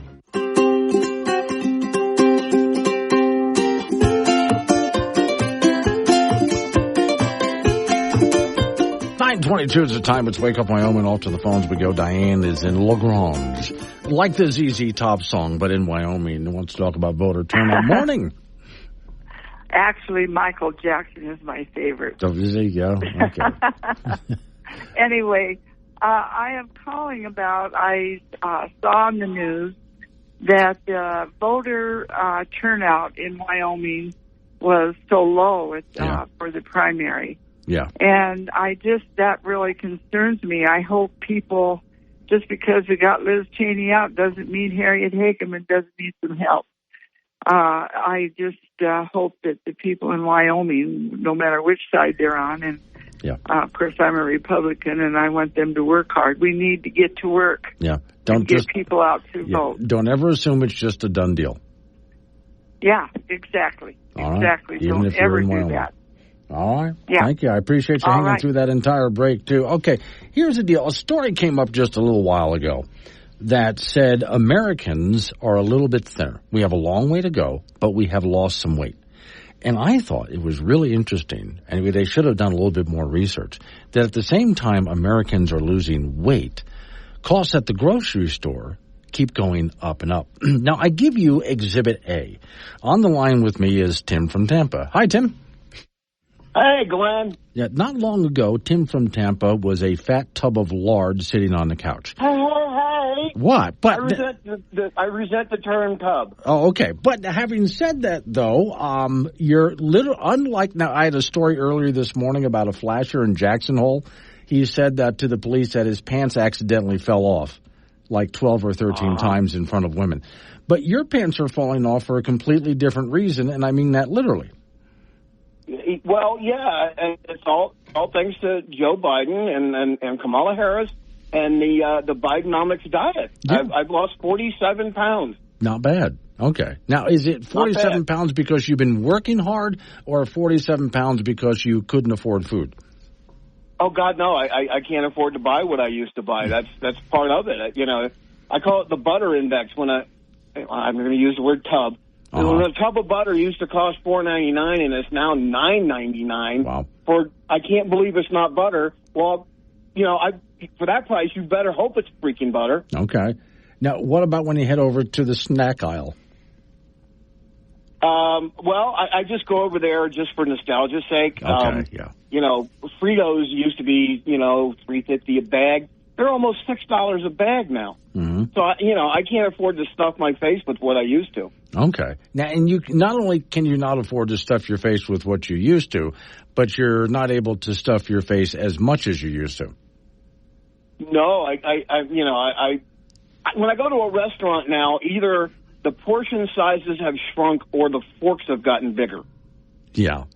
Okay, now, let's talk portion sizes here. So when you eat at any place to go, and you're just talking going out to eat for now, I have noticed that even when I pick up a package of food that I would normally get as a snack item, I noticed Biden was talking about shrinkflation and inflation at the same time. Funny how both of which have happened on his watch. And you are also part of shrinkflation, I would think.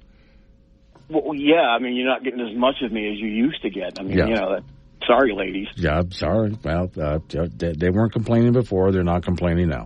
So, okay, let's take a look at your portion size, let's say, at a restaurant. Have you actually noticed it getting smaller? Yeah, you get the dollar meal from McDonald's, and the burger is the size of a $half. Mm-hmm. And you only get 3 nuggets where you used to get 6. Right. And the French fries come in a sleeve so small that you can fit 3 French fries vertically in it. That's about it. But they film it close up so it looks big. When you swing by, you mentioned McDonald's. Recently, you and I were going to go get video of those airplanes filling up at Glendo to go fight that fire. Yeah. And breakfast, which was just a breakfast sandwich, which was noticeably not as big. And I guess you had a little hash brown with it. Was that the same size it used to be? They seemed a little bit smaller. Okay. They used to be bigger around, more of an oval. But, now I think they're about a third smaller than they used to be. And then toss in... They come with a mirror. They say hash browns in the mirror are larger than they appear. And then you toss in an orange juice with, and that was $10 right there. Oh, orange juice? I would rather look at a picture of orange juice now than buy orange juice. And I'm from Florida, and that hurts my soul. Okay. So you might think we're kidding around about this, but Tim, how much did you say you've lost so far? Right about 47 pounds. Okay, so here's your options here. You can either vote for Harris and lose a lot more weight and have that beach body ready by spring, or you can vote for Trump and get fat. Well, right now, the way the country's going, I would rather, Trump make Tim fat again. Okay. That actually, what would that be on a hat? Make Tim Matifa? No, it doesn't. I'm not going to try and pronounce it. It'll sound like we're saying something obscene. All right. Exactly. Thank you, Tim.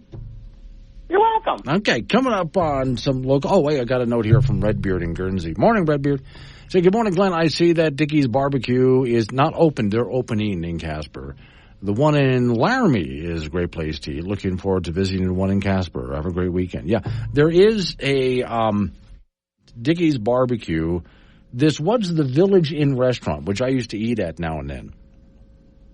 And the Village Inn just suddenly abruptly closed down. And by the way, eating at places like Village Inn, I've noticed that the portion size on the plates have gotten smaller and the prices have gone up. I've noticed that too. But Village Inn closed down. And for a while, I'm looking at the building. It's right in the downtown area. Is somebody going to do something with this? Well, work got underway. And yesterday, I noticed the sign Dickie's for Dickie's Barbecue has gone up. They're not open yet, but they're working on it. The story is on the Wake Up Wyoming website.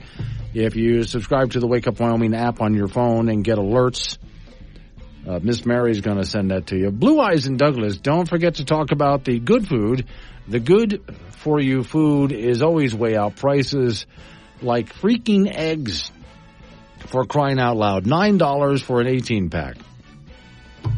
Why is that so high? Well, it's the Biden diet. They're trying to get us to... Government has been trying to get us to lose weight for decades, and we keep getting faster. The best way to do it is inflation, apparently. It's Wake Up Wyoming.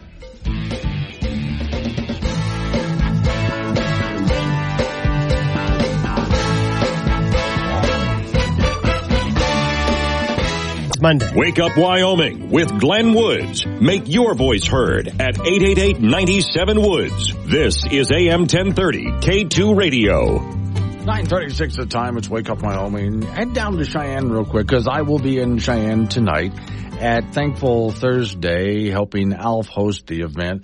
And Alf, of course, you got to see, if you've never met the guy, you got to see the kind of suits that he wears. But anyway, no, seriously, it's custom made and really weird, but it's fun weird. So anyway, Alf and I tonight in Cheyenne, Wyoming at Thankful Thursday. Hello, Cheyenne. Here we are for another Thankful Thursday, and we are so excited to kick it off again. It's all going to happen tonight at the Lincoln Way Event Hall, 3839 East Lincoln Way. Doors are going to open at 4 o'clock.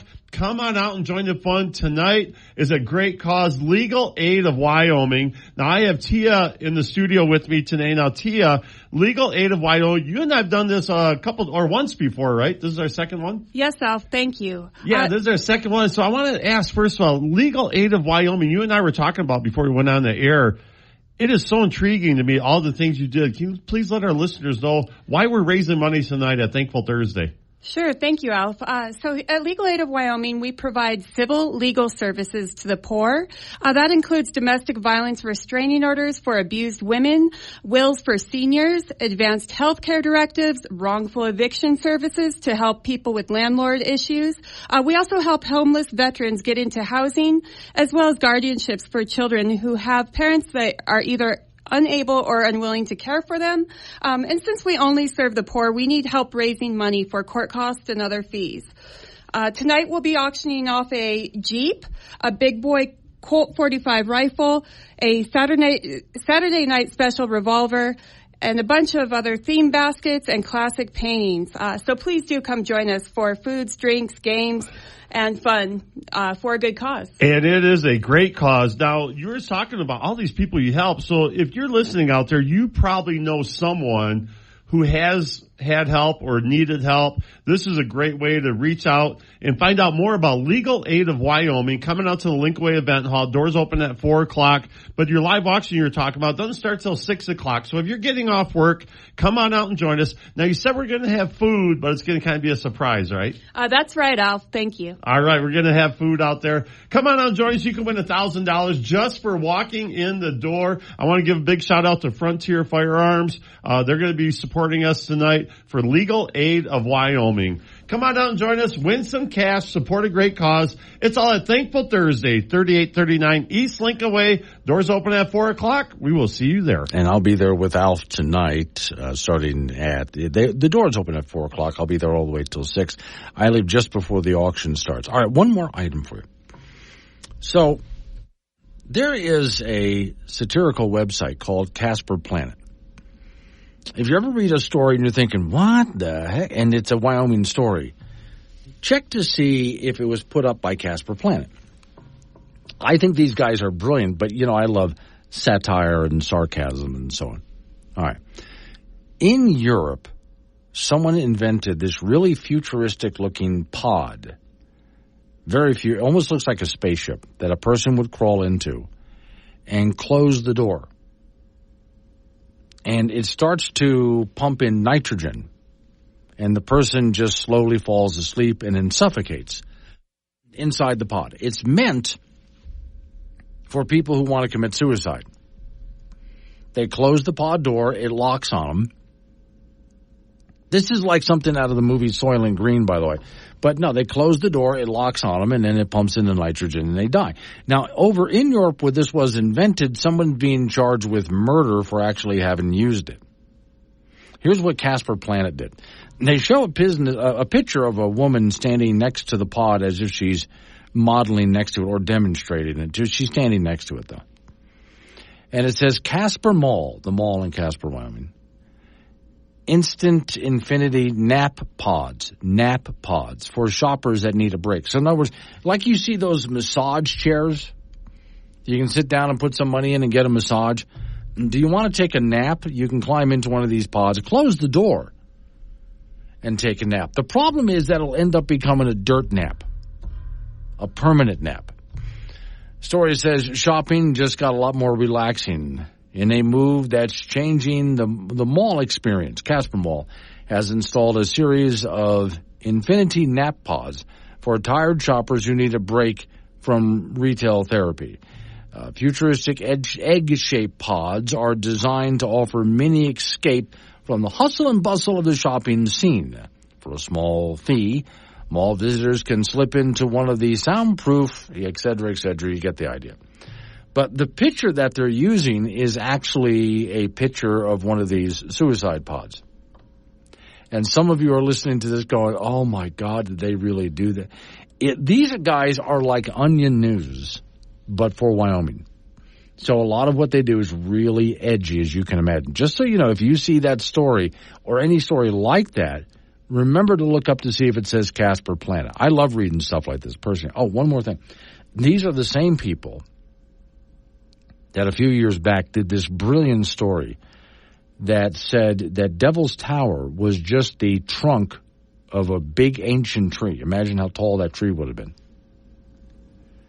Yeah, so that's what that is. That's just the trunk of a huge tree that used to be there. And it kind of looks like it, if you think about it.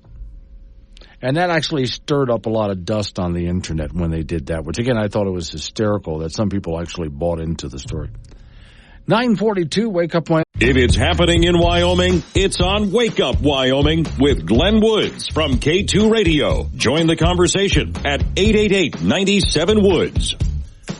9:47 is the time. Wake Up Wyoming. Off we go to the icebox. Frank Gambino is waiting by. So, Frank, you've been around Wyoming long enough. Maybe I can toss this question by you, see if you know what to do, because I haven't figured it out yet. Okay, I'm ready. All right. So this is a video I'm watching right now from the Terry Bison Ranch. Okay, right. And that would tell you that there's bison. Well, you would think so. Right over by, you can't miss it, off 25. This looks like an older Jeep Liberty, right? And it's parked out there in the field. And there's a couple of big guys that are sort of, messing around with their horns, kind of sparring a little bit. It's light fencing. And then they decide at some point that rather than do that, the Jeep Liberty looks a little more interesting. And so they go over and start poking at the bumper and sniffing the tires. Then another one comes up from behind and decides to start sharpening his horn on the spare tire on the back. Okay. Right. And then more and more of these big bull bison start to show up because, gosh darn it, that vehicle is just the most curious thing. Well, it's new to them. Yes, it certainly, I'm sure it is. So if you're sitting inside your little Jeep Liberty Sport and you're surrounded by a bunch of bison, and most of them are the big dudes, and they find your vehicle very curious, what do you do? Start vehicle. Okay, but put vehicle in gear. Go very, very slowly. Slowly, right. Maybe inch by inch until they kind of move out of the way, and then haul. Okay, so now I understand what you say, but wouldn't doing something like that make them feel aggressive, like, hey, bub, where you going? And they want a piece of your vehicle now. No, I would say, all right, we've checked it out. It's a Liberty, okay? Okay, yes. We've got better things to do, like eating. Yes, on one hand, I would worry about if they got bored that they start doing damage to the vehicle. Well, that's an entirely different story. But then you just start the car and say, I'm out of here. Get out of here. But now if I start the thing, they might see that as a growl or a grunt or something. All right, beep the horn or something. Am I overthinking this? Yeah, way. Yeah, okay. Because if I beep the horn, it's going to do the same thing. They're going to, what are you beeping at? Yeah, they're not going to move. This to me is much like, let's say I were in like New York City or L.A.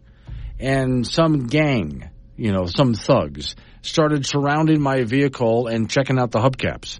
And I'm sitting inside. What do I do? Floor it. Yes. So, okay.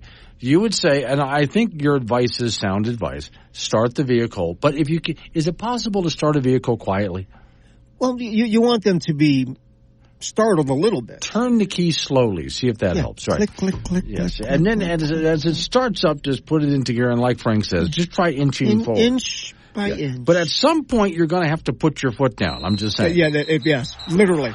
All right, our YO Preps volleyball poll is out for this week, and 4A Laramie is still rated number 1. Kelly Walsh is still rated number 2, followed by Thunder Basin, Green River, and Sheridan. In 3A volleyball, Douglas is still number 1, followed by Cody, Wheatland, Powell, and Pinedale. Over in 2A, Bighorn is 1, Tongue River 2, and they're going to play each other this week. And then Wright, Pine Bluffs, and Sundance runs 3 through 5 in Class 2A. And then in 1A volleyball, Little Snake River ranked number 1, Cokeville 2, Southeast 3, Lingle Fort Laramie 4, and Encampment 5. Yesterday in high school volleyball, Cheyenne East beat Cheyenne Central in 3 straight, 25-22, 25-19, and 25-19. Tonight in Casper, the Natrona will be at Kelly Walsh, and that will begin at 6 p.m. Then tomorrow, Campbell County will be in Laramie. Cheyenne East will be up in Gillette to take on Thunder Basin, and Cheyenne South will host Sheridan. In JUCO volleyball, the LCCC volleyball team is 5-13 after a 3-2 loss to Eastern Wyoming earlier this week. The Golden Eagles have won 2 matches this month and will host Select College on Friday. The Casper College Thunderbirds are 3-16 after a 3-0 loss to Western Nebraska on the road earlier in the week. Birds did beat Miles City, Montana on Saturday, but that was their only win this month, and they will be at Central Wyoming in Riverton coming up on Friday. In college football, the Wyoming Cowboys will open up Mountain West Conference play against the Air Force Academy on Saturday night in Laramie. It's been a painful season to watch for UW. 4 losses, not really good efforts, 0 wins. Ugh. Statistically, the Pokes are among the worst at FBS on offense, averaging just shy of 13 points a game, and everybody in that unit seems to be struggling. The defense will have a challenge with the offense option attack, so this assignment for the guys on defense is actually just to play assignment football, stay in your lanes. And it's hard to recreate what the Falcons do on offense on your own practice field. Wyoming's defense has been allowing 5 touchdowns per game, so it has to change and change soon. Air Force is 1-2. They haven't scared anybody yet, but this is a good chance for the Cowboys to win. They're just 4-point underdogs at their homecoming game. 6 p.m. kickoff on Saturday in Laramie.